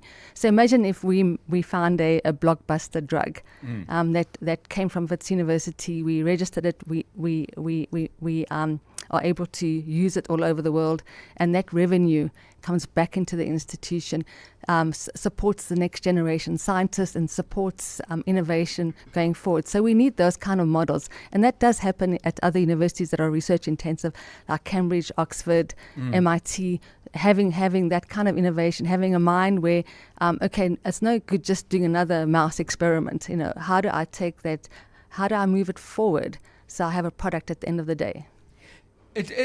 I'm sure that's going to throw up some interesting dilemmas, that desire to obviously drive a strong commercial thread through this as a way of making the self-sustaining. And it's very timely, given the way the United States has taken a chainsaw to so much of the stuff they funded.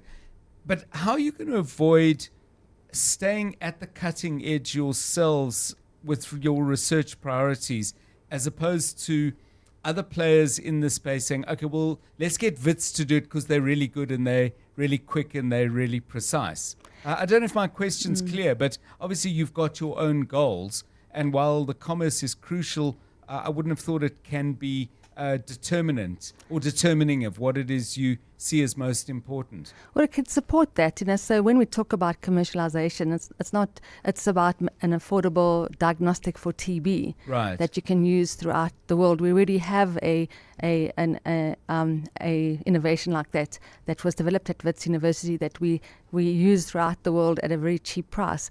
So it's not about, so it's a combination, so that drives revenue and the kind of work that we want to do or the kind of innovation we want to do, it must be grounded in the burden of disease, in the things that affect South Africans, the lack of diagnostic point of care diagnostics, the lack of understanding of certain diseases, how to, so it's all of these kind of things. So it'll always be grounded in the local reality. Well, thank you very much, Professor Glenda Gray, Distinguished Professor, Director of the Wits Infectious Diseases and Oncology Research Institute, and a central player in something taking shape at the University on the Hill, the Vits Biohub, and we'll follow what comes out of there and what is done with a great deal of interest. Thanks for your time on 702 Drive. Imagine a world where groundbreaking health discoveries start right at home. The Wits Interdisciplinary and Translational Science Biohub will be Africa's first fully integrated bedside to bench to breakthrough campus. It brings together scientists, clinicians, entrepreneurs, and the industry in order to fast-track solutions for the continent's biggest health challenges. From multi-omics research to new vaccines and diagnostics, this is where African science rises. Learn more, get involved, and help accelerate the future of global health innovation at Wits. This is EWN. Joburg Mayor dismisses claims that faulty traffic lights, potholes and water cuts are signs of a declining city, and Tshwane EMS under pressure to respond to outages caused by continued heavy rains.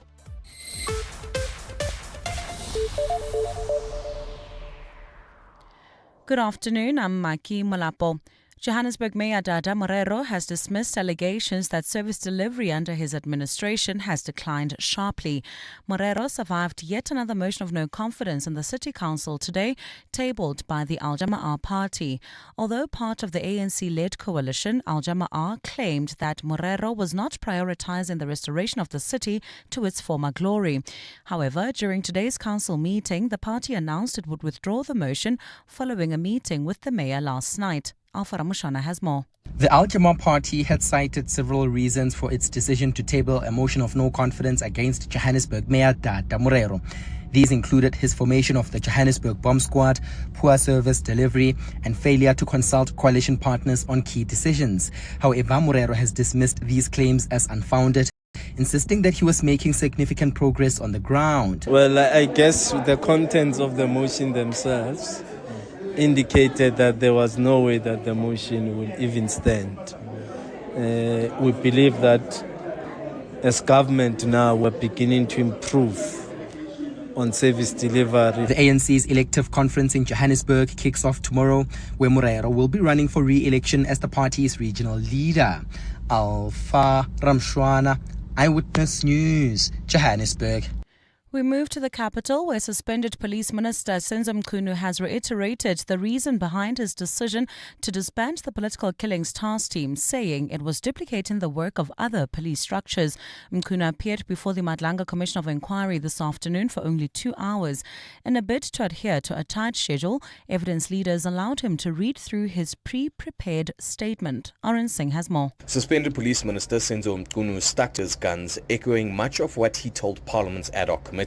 He believes the PKTT was not a permanent structure and was duplicating the work of the murder and robbery unit. Now, the initial mandate of the NPKTT was actually for 6 months, not 6 years. 6 months. He claims the task team was irregular in terms of the Public Finance Management Act, in that regular assessments of their performance was not submitted since 2022. Budget had to be found from other programs, even during extensions to fund it. It had to be subjected to regular assessments, and costs had to be calculated each time there would be an extension. Mkunu will return to the Commission on Thursday and Friday, where he will undergo cross-examination. Arun Singh, Eyewitness News. The sisters of anti-apartheid activist Caiphus Nyoka say they wish their parents were alive to see the day his killers are convicted. The Johannesburg High Court handed down judgment today, finding 2 of the 3 apartheid-era police guilty of his 1987 murder. Nyoka, who was a student activist, was shot multiple times in his Daveyton home. The court found that the prosecution failed to prove Major Leon van den Berg associated himself with the acts of Johan Marai, Abraham Engelbrecht and Peter Stander. Marai pleaded guilty to the crimes earlier this year and was sentenced to 15 years imprisonment for the murder. Modise has more. The Johannesburg High Court was filled with sounds of jubilation as Judge Ismail Mohammed handed down judgment finding 2 of the 3 men in the dock guilty of Caiphus Nyoka's murder. Nyoka's sisters sat in the front row of the gallery, desperate to hear the court's decision. Alegria Nyoka says they welcome the judgment, but they consider it partial justice. Although the truth that we're looking for, because all the accused maintain their rights to silence. So they didn't dispose the truth. All the accused did not present their version, opting to close their case after the state presented its evidence. 38 years since Nyoka's murder, his sister says they can now finally start healing, even though they may never know the reasons for his murder. Modise, Eyewitness News at the Johannesburg High Court. Mining and agriculture have handed the economy another needed reprieve in the third quarter as GDP posts a 4th consecutive increase. The economy grew as expected in the 3 months through September with an expansion of 0.5%.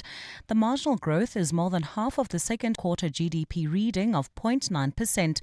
Nobukanyam Tambo has more. The economic growth for the third quarter was broad-based, with 9 out of 10 industries posting an increase.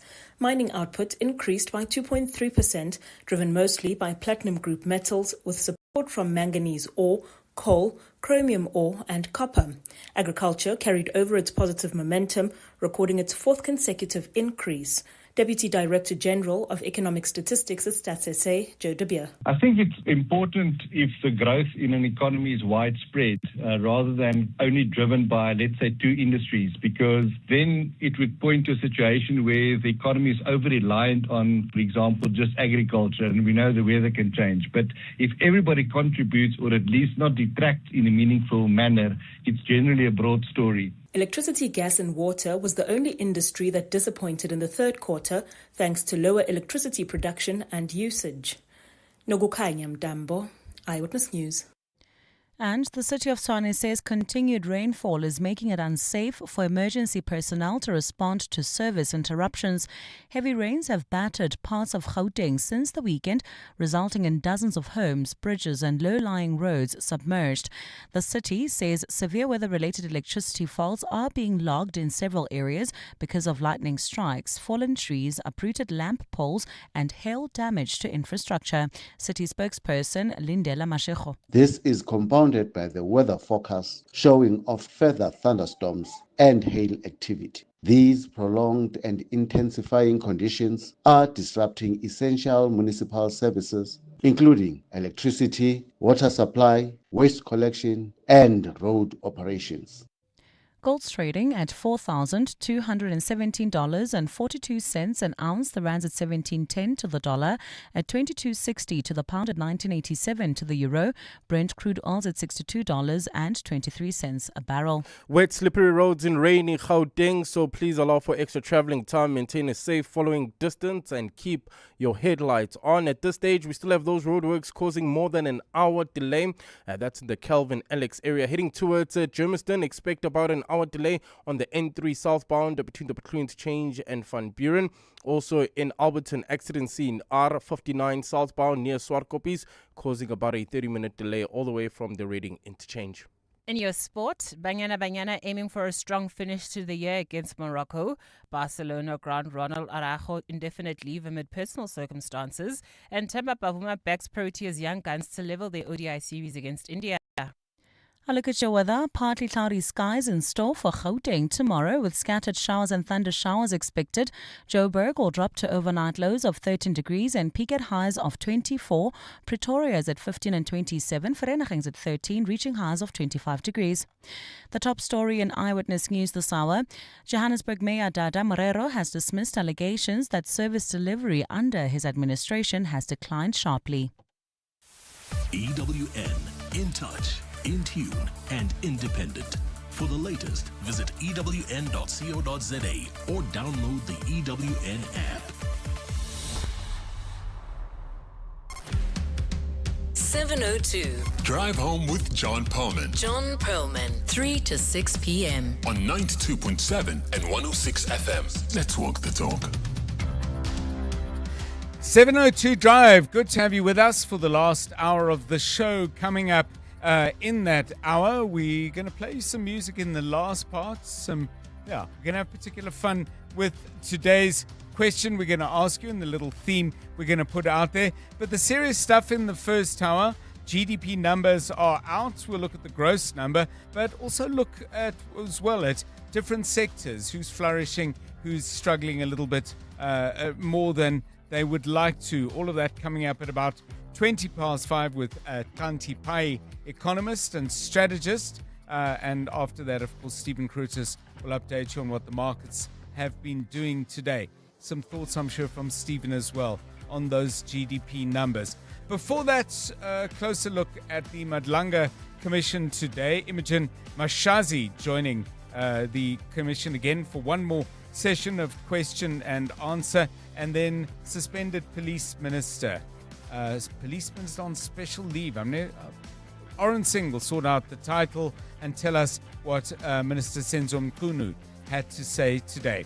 Asked you questions about the end of the year and whether you, after the kind of year you might have had, because it's certainly been tough out there, have decided, well, I'm not going to do too much, or whether you're being quite careful in what you do but still feeling celebratory. Give us a call on that on 011 883 0702 or on 072 702 1702, where Anonymous says, I'm taking my wife and kids to Qatar and Bali for the festive season. My view is that life is about creating memories and money will be made again in 2026. One view, what's yours?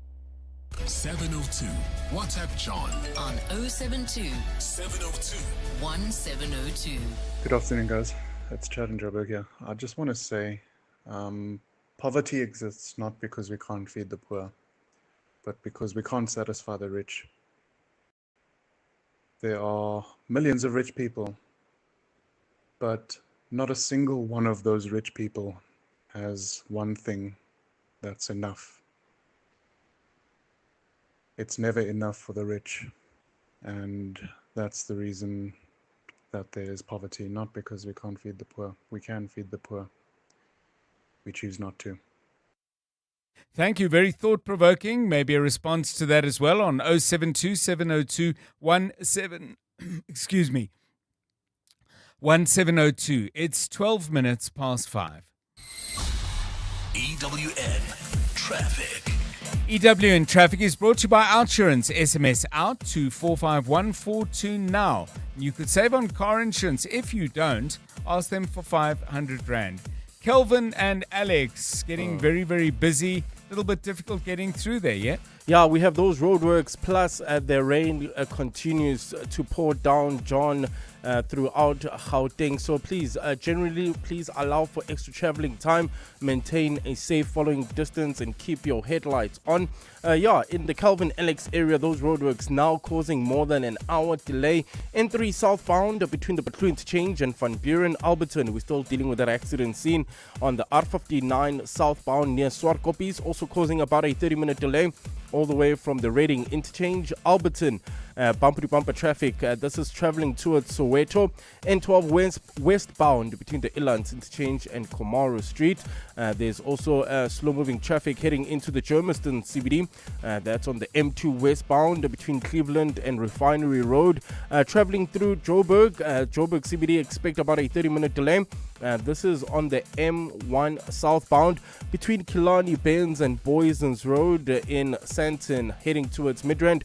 bumpity bumper traffic. This is M1 northbound between Ethel Oaklands and the Patloo interchange.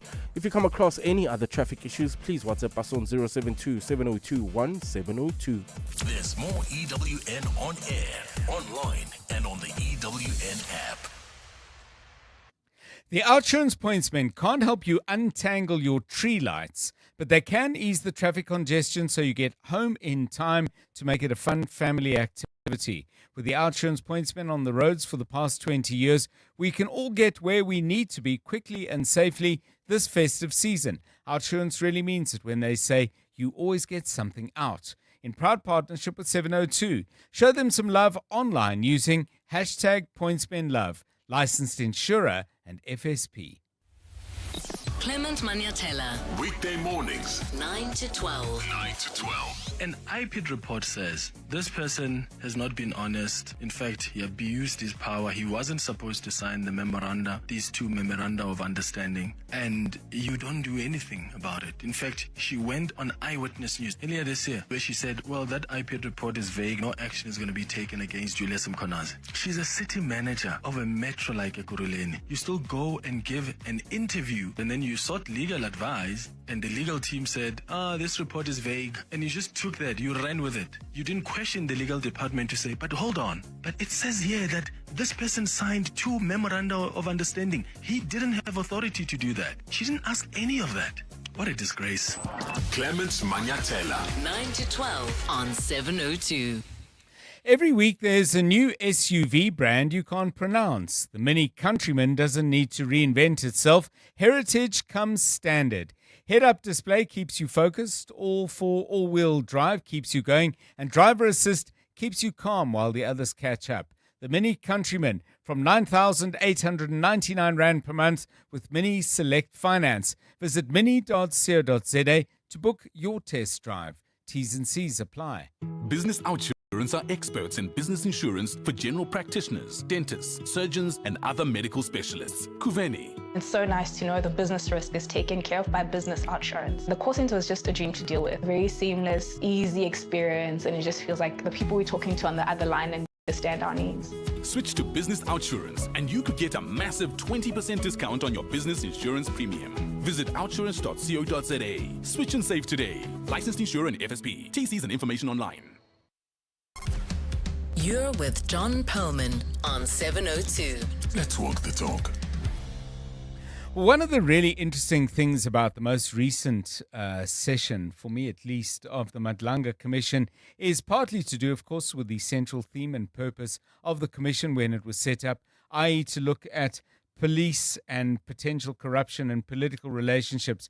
But my goodness, it has shone a spotlight on the way in which one of the biggest metros in South Africa has actually been run over many, many years, because in answering questions related to the issues around policing and police officials, the former city manager, Imogen Mashazi, has really painted a picture of extreme passivity, waiting for reports before acting on what she herself described as gross abuses, promotion processes in which interviews were held and no minutes were kept, no documentation, despite the legal risks of doing that, because you can always have litigation from disgruntled people who applied for jobs, promotions given and not properly documented, not investigated.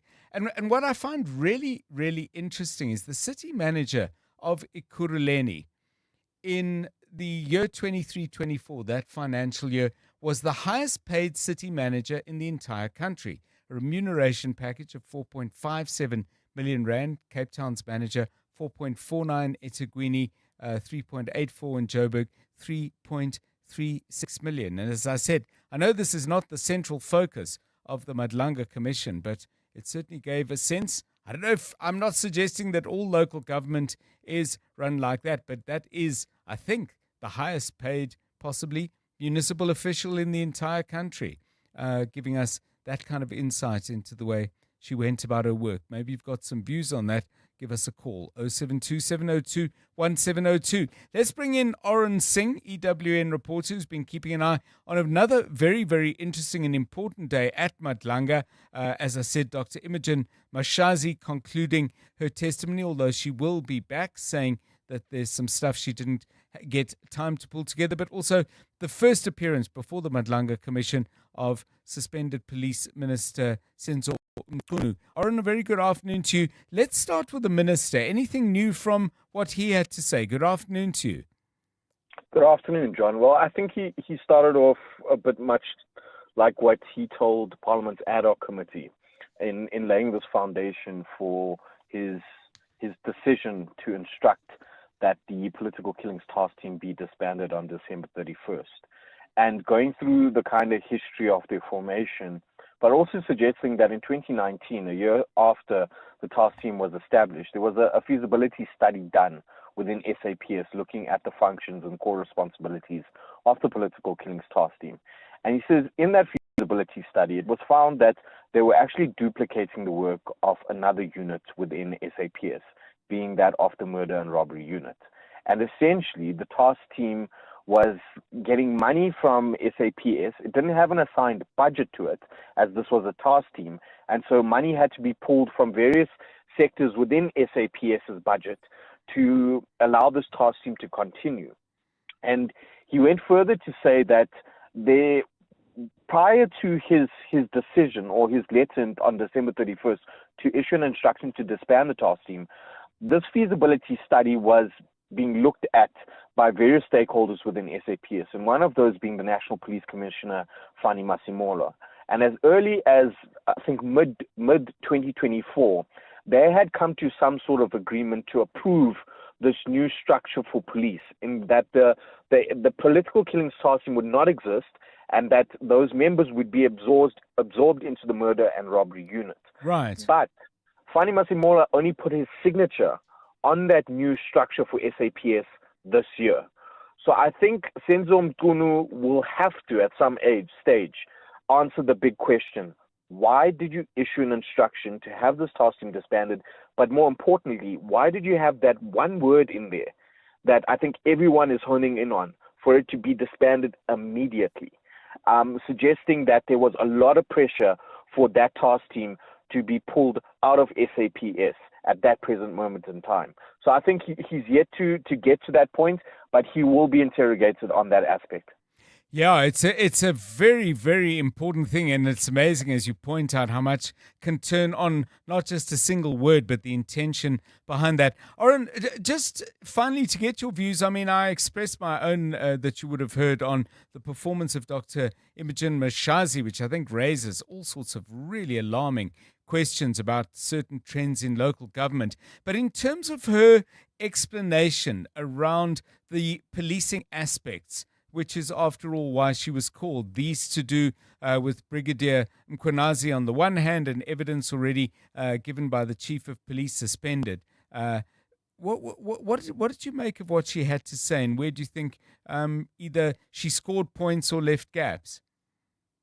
I think she left major gaps in her testimony, in that she wouldn't answer questions but was merely passing the buck onto other people within the city of Ekurhuleni, the head of HR, the head of EMPD, the head of legal, saying that they must come and they must speak to that.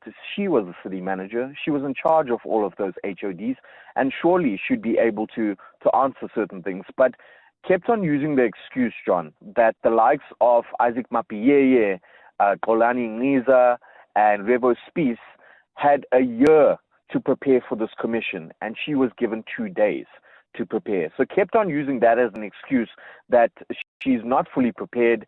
She has not got the relevant documents and statements in her position, given that, or in her possession, given that she's no longer the city manager, in that she retired in July this year.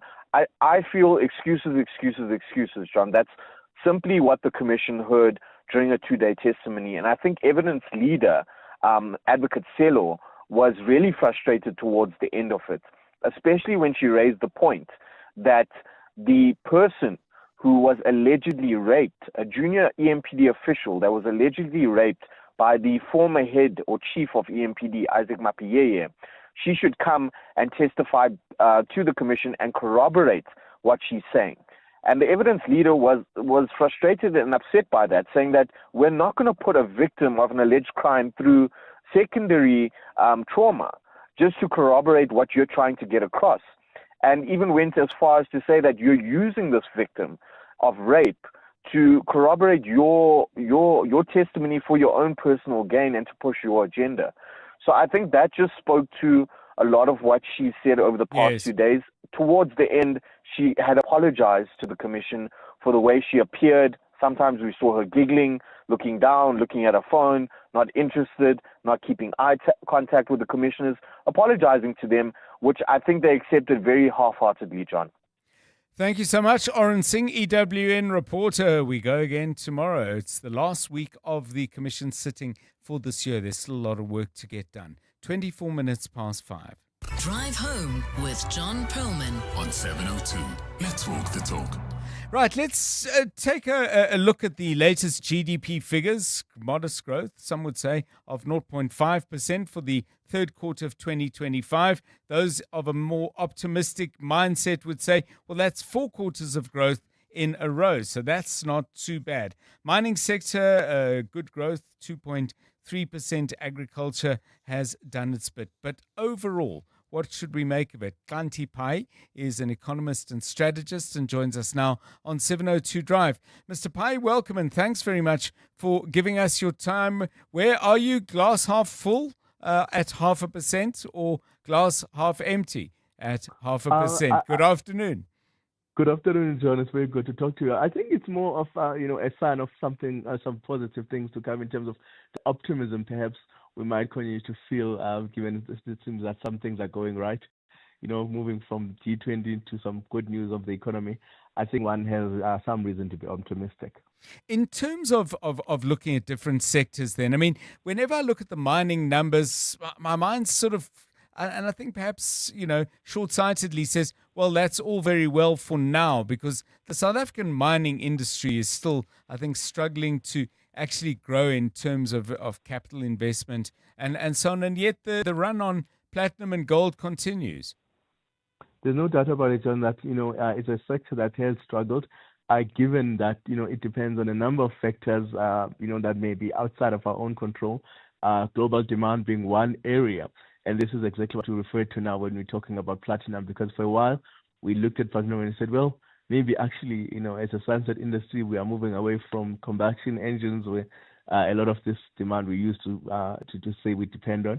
But there is some positive momentum in that sector, because I think one has to recognize that there are some of the issues that have bedeviled that sector, including, of course, issues of energy and certainly logistics that are now being sorted out bit by bit through the cooperation between the public and the private sector. So you are starting to see some of that, and then of course this demand, global demand that we are seeing, and we just have to keep at unlocking the problems that we have. It's also true when we think about another sector that is, in the primary sector, which is agriculture. That agriculture also is starting to look very nicely in terms of how it is continuing to recover. You remember, John, we have faced a number of issues from diseases, in animals especially. We've seen those prices in meat to some of the crops production that has been hit by, weather patterns. We know that, climate impacts are still part of what we will be dealing with for a long time, but the recovery is looking very good. So on those, the primary sectors, and then we are seeing the secondary sector. So on a general basis, this is a very positive number, especially, John, if you look at also, if you compare ourselves from what it looked like last year and what it looks like this quarter looks like this year. Yes. That comparison looks very good, because we're now looking at something over 2% growth. Yes, of course, they come from a low base, but there's no doubt that these are the kind of numbers we are looking for as we progress. 2% growth is something that we haven't seen in quite a long time, and something that we are looking forward to. Thank you so much. Kanti Pai, economist and strategist. Of course, numbers are one thing. Your reality is another. When you hear of GDP numbers, what makes you think? What does it make you think? there is always a macro picture that eventually manifests itself if the improvement is consistent and sizable enough. One would hope in better circumstances for people on the ground. But are you feeling anything like that yet? Call us and tell us. 011 883 0702 and 072 702 1702. EWN Business. Stephen Curtis, a very good afternoon to you. The Money Show coming up soon. The market's behind us. What's up? Indeed. Good afternoon, John. We'll pick up on the conversation you've just been having with Kranti about about our economy, about how to grow our economy. We'll also focus a little bit on what seems to me a bit more money going into infrastructure, and I think that's going to be very important. The JSE All-Share, I'm afraid to say, down nearly a full percent, 110,837 points. Financials are up 2/3%. Industrials down 1.17%. But resources pulling things down 2.5% on the day. So Sibania is down 4%. DLD Gold, Goldfields, Implats, all of them down by over 3%. DLD Gold down by 4%. Gold is slightly weaker. Platinum is slightly weaker from where it was yesterday. All of those things having a bit of an impact. Exara also down slightly, saying it doesn't expect to increase the amount of coal it's selling. It's finding it too expensive to ship coal through Maputo. That's despite more coal going through the Richards Bay coal terminal. So Transnet is doing slightly better, but coal prices just aren't high enough to sort of justify the trucking business through Maputo at the moment. For First Rand says their net interest income still being driven by growth and advances in South Africa, broader Africa and the UK. It's improving its margins in the large corporate sector. It does say all metrics are moving in line with expectations at the moment. And John, you would have heard earlier, Marafe Resources confirming it's closing 2 smelters, 3,000 jobs on the line. We'll talk about that on the Money Show. The other news as well, we'll talk about the Competition Commission. We'll hear from them. They're charging 8 cargo shipping companies for breaking the law for fixing rates to ship goods and cargo from South Africa to Asia and from South Africa to West Africa. Telkom's up 2.66. Standard Bank, after their update yesterday, up 2%. Quite a few financial shares up. So Santam's up 1.77 and First Rand off the back of their update today, 1.65. Momentum up 1.43. In the US at the moment, is a bit of a rally driven mainly by tech shares. The Dow Jones is up 0.3%. The Nasdaq is up nearly a full percent. The S&P 500 is up 0.48. Interest rate expectations are playing a role there. The gold price $4,207.58. Platinum $1,621.68. Brent crude $62.98. And the rand to the dollar 17.14, to the euro 19.88, to the British pound 22.62. So on the Money Show tonight, more on GDP, more on the Competition Commission. We'll talk about Marafe Resources, electricity, the price of electricity, and where this is all going. We will look also at changing financial flows. And then from 7:30, John, in Personal Finance, Ron Ingram is off tonight. We're going to talk about how to survive December, how to arrive in January without the worry. Stephen Curtis, EWN Business. Good luck with that, eh? Quite a challenging topic, but an important one. Part of an excellent lineup on the Money Show between 6 and 8. It's 29 minutes to 6. Marky Molapo standing by with the very latest eyewitness news, focusing first of all on the city of Joburg and the motion of no confidence. Marky that never was. Good afternoon. Good afternoon, John. Al-Jama'ah Councillor in Johannesburg, Kabelo Gwamanda, has defended the party's decision to withdraw its motion of no confidence against Mayor Dada Morero. Gwamanda withdrew the motion against his successor in council today, just moments before councillors were scheduled to vote on Morero's possible removal. Al-Jama'ah had initially sought to oust the mayor, accusing him of failing to consult coalition partners on key decisions. However, after meeting with Morero, Gwamanda says the party has opted to address its concerns through a different platform. In that particular meeting, he was able to provide a possible solution on how the issues that we've raised can be mitigated. And mitigated not just by a dialogue, but through proposals that Al-Jama'ah and other political parties would like to present. The City of Cape Town Safety and Security Directorate has confirmed the arrest of 2 officers on charges of extortion. The officials stationed at the metal theft unit were arrested amid an investigation by the Safety and Security Information Management Service Unit and the Hawks. It's understood that during the incidents, which date back to January, the officers allegedly extorted money from spaza shop owners. The City of Cape Town's law enforcement spokesperson, Wayne Diensen. The Safety and Security Directorate is committed to rooting out corrupt and criminal elements that have infiltrated our enforcement services. We will not hesitate to investigate and take the required action when wrongdoing is uncovered. This matter is also being dealt with in terms of city policies and processes, and we can confirm they will be suspended as the disciplinary process is underway. Meanwhile, Hawks spokesperson Zinzihani says the officers are expected to make their first court appearance tomorrow. The suspects, aged 36 and 41, were arrested this morning, 2nd December 2025, and are to appear at the Cape Town Regional Court tomorrow to face charges of corruption, extortion, and business robbery. It is reported that the 2 suspects were previously arrested in May 2025 on similar charges, and they were subsequently released on bail. And in news making international headlines in Southeast Asia, governments and aid groups in Indonesia and Sri Lanka have been working to rush aid to hundreds of thousands of people today who are stranded by deadly flooding that has killed more than 1,300 people in 4 countries. Torrential monsoon season floods paired with 2 separate tropical cyclones last week dumped heavy rains. While floodwaters have now largely receded, thousands of people still remain stranded, struggling to secure clean water and food, while road access is mostly cut off in flood-affected areas. In West Africa, Guinea-Bissau's Electoral Commission has today said that armed men have destroyed most of the vote count from the country's election except those from the capital, rendering it unable to publish results. The military seized power in the Portuguese-speaking nation last Wednesday, a day before the provisional results of national elections were due to be announced. The military suspended the electoral process, blocked the release of the results, and insisted it was acting to thwart a plot to destabilize the politically unstable country. The junta has also tightened restrictions in the country, banning all demonstrations and all disturbing actions of peace and stability in the country. And finally, Oxford Dictionary has named rage bait as its word of the year. Rage baiting is when someone reads something online and it seems deliberately provocative, almost designed to spark outrage. According to reports, the use of the term has tripled this year, suggesting people know they're being drawn faster into polarizing debates and arguments thanks to social media algorithms and the addictive nature of outrage content. A look at your weather. Partly cloudy skies in store for Gauteng with scattered showers and thunder showers expected tomorrow. Temperatures will drop to overnight lows between 13 and 15 degrees and peak at highs between 24 and 27 degrees.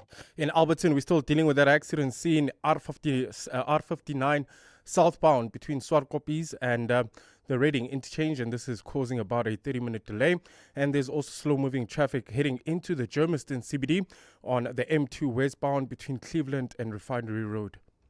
The top story in Eyewitness News. Al Jama'ah Councillor in Johannesburg, Kabelo Gwamanda, has defended the party's decision to withdraw its motion of no confidence against Mayor Dada Morero. 702 Afternoons with Relebohile Maboja, 1 to 3 p.m. From your view and perspective, how close do you think we are to having a water crisis in South Africa? If we look at rainfall patterns across the country due to the advent of global warming and the likes, the crisis is not too far away, especially where I'm from in the Eastern Cape, where we experience low levels of rain quite frequently. So I think it's a problem or a crisis that we need to address rather sooner than later. Rodney Louis, founder and CEO of JR Prodigy Venture. 702 Afternoons with Relebohile Maboja. Let's walk the talk. Corporates That Care promotes and encourages corporate leaders and all citizens to walk the talk for a better South Africa. Catch Corporates That Care this Wednesday at 10 to 9, featuring NTT Data. Their managing executive, Amantha Naidu, will be in conversation with Bongani Bingwa. Join us every Wednesday as we highlight the efforts of companies and brands dedicated to building our country. Corporates That Care is a Prime Media Cares initiative with 702 and Prime Media Outdoor. 702, let's walk the talk and make a difference together. Okay, a bold new marketing strategy, placing customers' details on product reviews. You're doing the scammers' job for them. Yeah, the testimonials look great. Customers seem happy. Sure, and scammers too. With customers' details, they can open accounts, take loans, the works. So instead of making customers happy, I made scammers happy? Scams can happen to anyone. Stay alert, and if you're unsure, contact ABSA on 0860 557 557. Protect your money, protect your story. ABSA, your story matters. An authorized financial services provider. 702. WhatsApp John on 072 702 1702. Oh, hey 702. Yo, this December, I'm not going anywhere. I'm sorry. This year's been crazy. With a whole bunch of things happening in my life. Plus, Mr. Trump with his taco strategies. This year has been chaotic. I just want to stay at home and try recover. Not even do anything. I just want to recover from all the stuff that's just happened this year. It's too much. Good afternoon, John. When it comes to poverty and wealth, there's a story about the king and 99 coins. I can't tell you exactly how it goes. It's quite long, but look it up. I think that epitomizes the difference between wealth and poverty and those who seek wealth. It's quite interesting. If you want, I can maybe try and share it with you another time.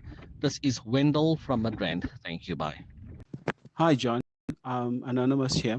I was just catching up on the commission, and one of the things that I noticed was that when the minister was asked why he was wearing an earpiece, he mentioned that it was an hearing aid.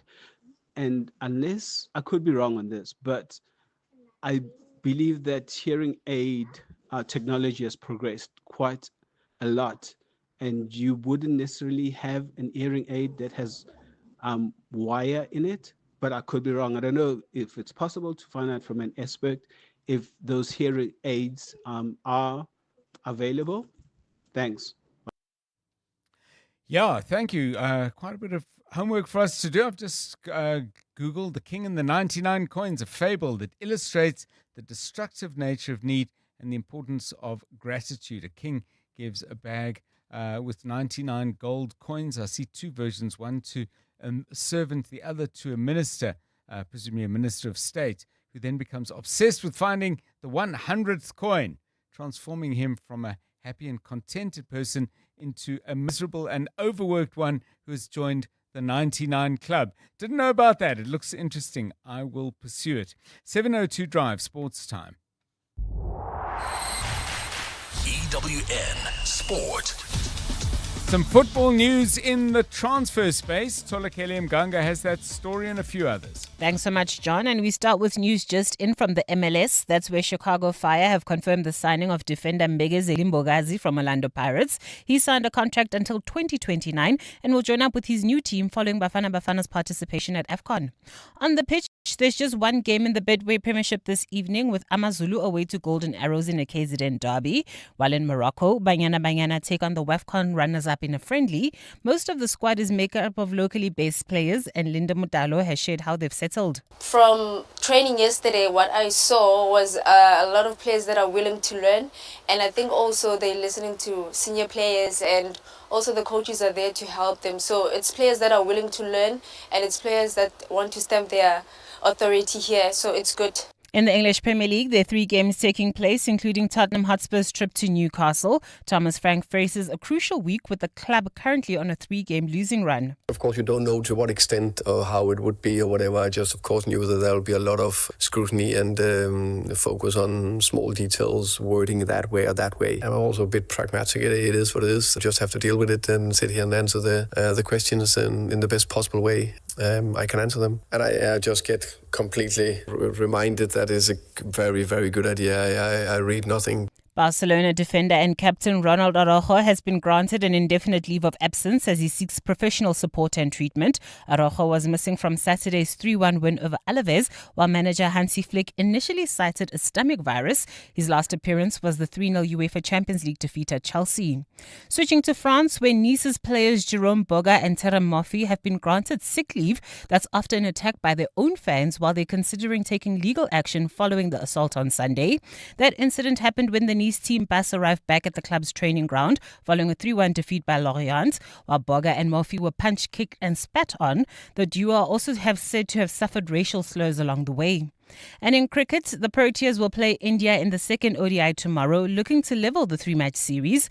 Themba Bavuma is back, having been rested for the first game, and he's pointed out the differences in the development and progress of the Test and 50-over squads. I've always said as a one-day side, we're in a different space as if we keep comparing it to the Test series or the Test side. We're still building where we want to be. I doubt we'll have guys that are going to play 250 ODI games like the Indian players have, but young guys like Brevis, Matthew Bretzker, 5-10 years time they can also get to those levels. Tola Mganga, Eyewitness News Sport. EWN Traffic. Okay, let's find out what's happening out in the traffic. If you're in the Joburg CBD, times are going to move a little slowly, I'm afraid, or time is going to move a little slowly because it's jammed. Yes, no, it's not looking good at all. That's if you're driving through the Joburg CBD Boysens area heading towards Soweto, expect about a 30-minute delay. This is on the M1 southbound between Killarney Bends and the N12 Uncle Charlie's interchange. Also heading into the Germiston CBD, traffic remains a bit sluggish. M2 westbound between Cleveland and Refinery Road. Alberton, there's still that accident seen on the R59 southbound near Swarkopis, causing about a 30-minute delay all the way from the Reading interchange. If you're traveling into Protea Glen, also about a 30-minute delay on the N12 westbound between the R554 Abu Bakr Drive and the R558. And finally in Sandton, traveling heading towards Midrand, expect heavy delays M1 northbound between Ethel Oakland and the Butlu interchange. If you come across any other traffic issues, please WhatsApp us on 072 702 1702. There's more EWN on air, online, and on the EWN app. You're with John Perlman on 702. Let's walk the talk. Okay, as we move into the last quarter of an hour of the show, just nudging its way, the clock, the little digital red lights blipping their way to each minute. 5:45 it is. We're going to have some music, as we always do at this time. Fairly simple question today. A song that either has December in its title or December as some kind of important part of the lyrics. Well, I mean, you can judge whether it's important or not. December in the title, first prize. December in the second, in the lyrics, kind of second prize, but it really is close. So either, if you can find it. Let's start with this one, which has December in the subtitle. I always thought this was called Oh What a Night, but it's also called December 1963. Take a listen, The Four Seasons.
Yeah, the song came out in 1975. Apparently, they were originally going to call it December 1933 to mark the 5th of December when Prohibition ended.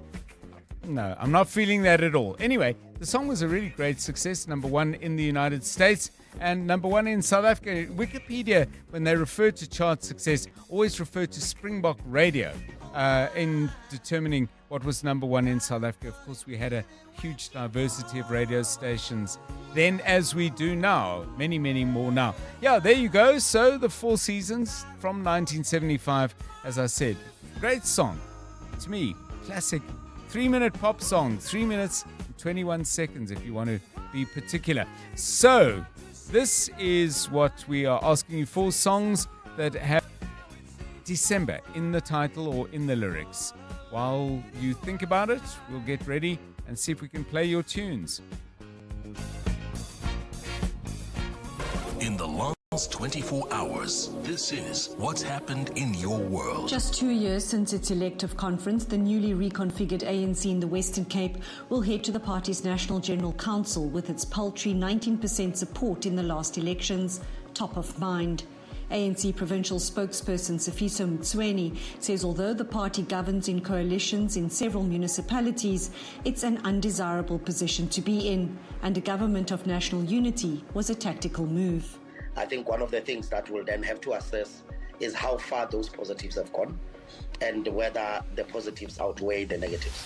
EWN, in touch, in tune, and independent. Mzansi, hurry and pick your 6 lucky numbers to play Powerball and Powerball Plus for 73 million rand in total estimated jackpots this Tuesday. Play Powerball for an estimated 62 million rand and Powerball Plus for an estimated 11 million rand. Buy your tickets now in store on nationallottery.co.za, the mobile app, cell phone banking, or simply dial *120 *7529 hash for USSD. Panda Pusher Play. Players must be 18 years or older. Play responsibly. Ituba is the proud operator of the National Lottery. PG Glass Repair, PG Glass Replace. I'm Delani, PG Glass Technician. Is that a chip? With our advanced tools and high-tech equipment, we can repair it. World-class repair technology only at PG Glass. Visit pg.co.za. 702. WhatsApp John on 072 702 1702. And Tate John, what a song. You remind us back, man. You take us back. What a nice song, Tate John. Hi, John, Jeannie G. December by Earth, Wind and Fire. I didn't remember the song until I looked it up, and I didn't know it was called that, but now I do. Cheers, bye. Hello, Tata John and 702 lenders, Casey from the south. The song for me it's Dlala Mapantsola by TKZ. When the song starts, it goes, hello December, hello. Yeah, man, so that's a song for me. Dlala Mapantsola, TKZ. Thanks for a great show as usual.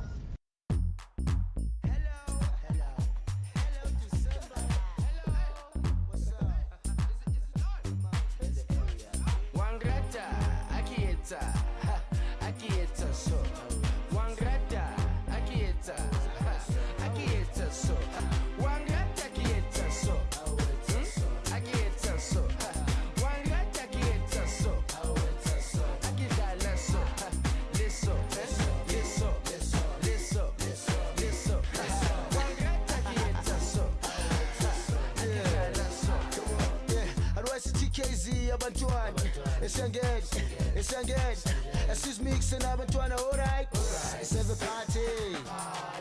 She's mixing si cholo bemnandi. Ayewen, ayela. Ubano pete skupu sangam bella. Bella, hula pala fala. Haraba pala, lebana, abarun. Ayewen, Harrieta so. Warriata rieta so. Harrieta so. Warriata rieta so. Dlala Mapantsola, TKZ. So, Jenny, I would have loved to play your Earth, Wind and Fire song because it is literally one of my all-time favorites. But there's a problem. The song is called September. September, you're 3 months late. We'll have to do it next year. and talk about songs in September. Opening lyrics, do you remember the 21st night of September? I'm not going to sing it. Now, in fairness to you, there is a reference to December, but it's way, way deep into the song, and it's very, very late. No, it's called September. As wonderful a song as it is, but we'll keep it for you. We'll play it for you this time, sometime next year. 702 Drive, songs that either have December, now I'm getting mixed up, in the title, or December, somewhere prominently in the lyrics, please. December from Goodyear. Pretty good track. All the best to you guys. Hi, John. Song I would suggest is a beautiful song by the band Counting Crows called The Long December.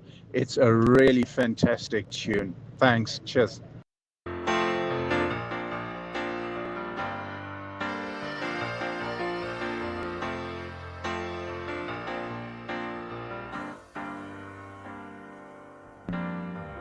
A long December, and there's reason to believe maybe this year will be better than the last. I can't remember the last thing that you said as you were leaving.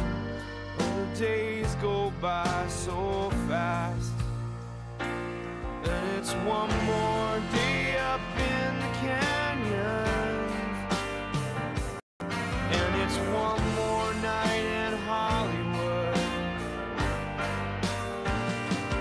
If you think that I could be forgiven, I wish you would. Na, na, na, na, na, na, na, na, na, yeah.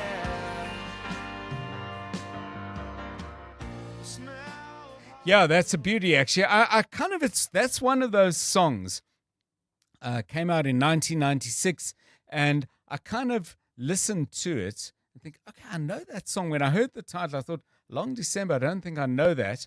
And then suddenly it plays, and yeah, there it is, a song that I really enjoyed hearing you. Thank you. Now, 20 songs with December in the title. There's quite a few. There's Back to December with Taylor Swift. December the 4th by Jay-Z. Ariana Grande had a song called simply December, which would fit in very well with what you do. And My December by Linkin Park. I see there's a couple of people asking for that, including Robert. We're going to see if we can dig that out for you. Nora Jones did something called December. Who else? Sarah Bareilles, is that how you say it? Also had a song called December. Most of the people who do songs about December go pretty simply with the title.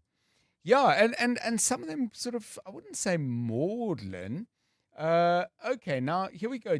Jenny comes back to me and says, December is a rework of the ever iconic Earth, Wind and Fire song September. It was released on, now that's disappeared. Okay, I don't know. There we go. Okay, no, I'm not able to call up that song. Here we go with a couple more of your voice notes. Good evening, Tete John. Good evening, the team. 702 lenders. My name is Bongani Tete John. My song for the December, Tete John, with December, lyrics in it. It's quite an old group, Tete John. Yeah, the guys are no longer singing anymore. Kabelo is one of them. The band was called Blackjack. Yeah, and the song is called Amachegeche. Yes, it's called Amachegeche. It's quite a nice song for December, by the way. And good evening to everyone. And away, December. Merry Christmas. John, good evening. The song Back to December by Taylor Swift. I don't know if it's applicable. Thank you. Enjoy your evening, EB.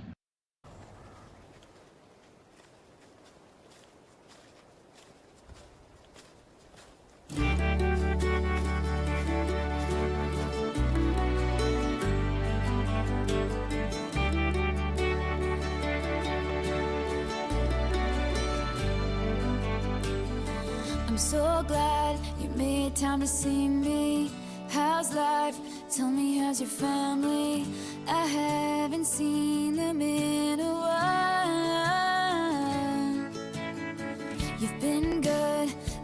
happier than ever. We small talk, work in the weather. Your guard is up, and I know why. Because the last time you saw me, you're still burned in the back of your mind. You gave me roses, and I left them there to die. So this is me swallowing my pride, standing in front of Taylor Swift with that song there, Back to December. Jenny, I'm completely wrong. And thank you for sending that correction. I couldn't see it all on the screen, but I've checked it up online. So September is the original 1978. Brilliant. But then, Earth, Wind and Fire came out with a remake in 2014, which they released as a holiday song. And it changes dates and makes reference to the kind of stuff that's going on in December. One more voice note. How's it, John? Dovey here from Orange Grove. Great track to play. Locally bred Johnny Clegg. Bye Bye December African Rain. Brilliant track. Brilliant artist.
What better for a wet Tuesday in the first week of December? Johnny Clegg, December African Rain. Thanks so much for being with us on 702 Drive. I'm John Perlman, from me and the rest of the team. Have a wonderful evening. Good night. So wipe away those tears and remember the good times.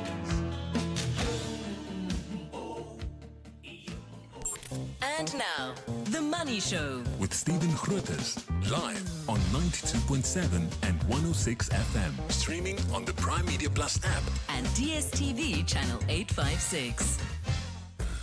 The Money Show with Stephen Grootes is brought to you by ABSA CIB. Discover the latest trends shaping digital assets across Africa.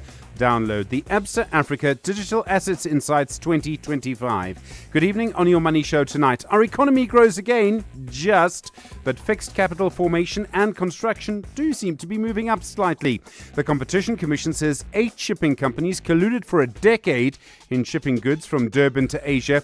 How the Marafa Resources decision to close 2 smelters puts more pressure on our electricity pricing policy. Also tonight, cracking the digital economy, and from 7:30, how to manage December.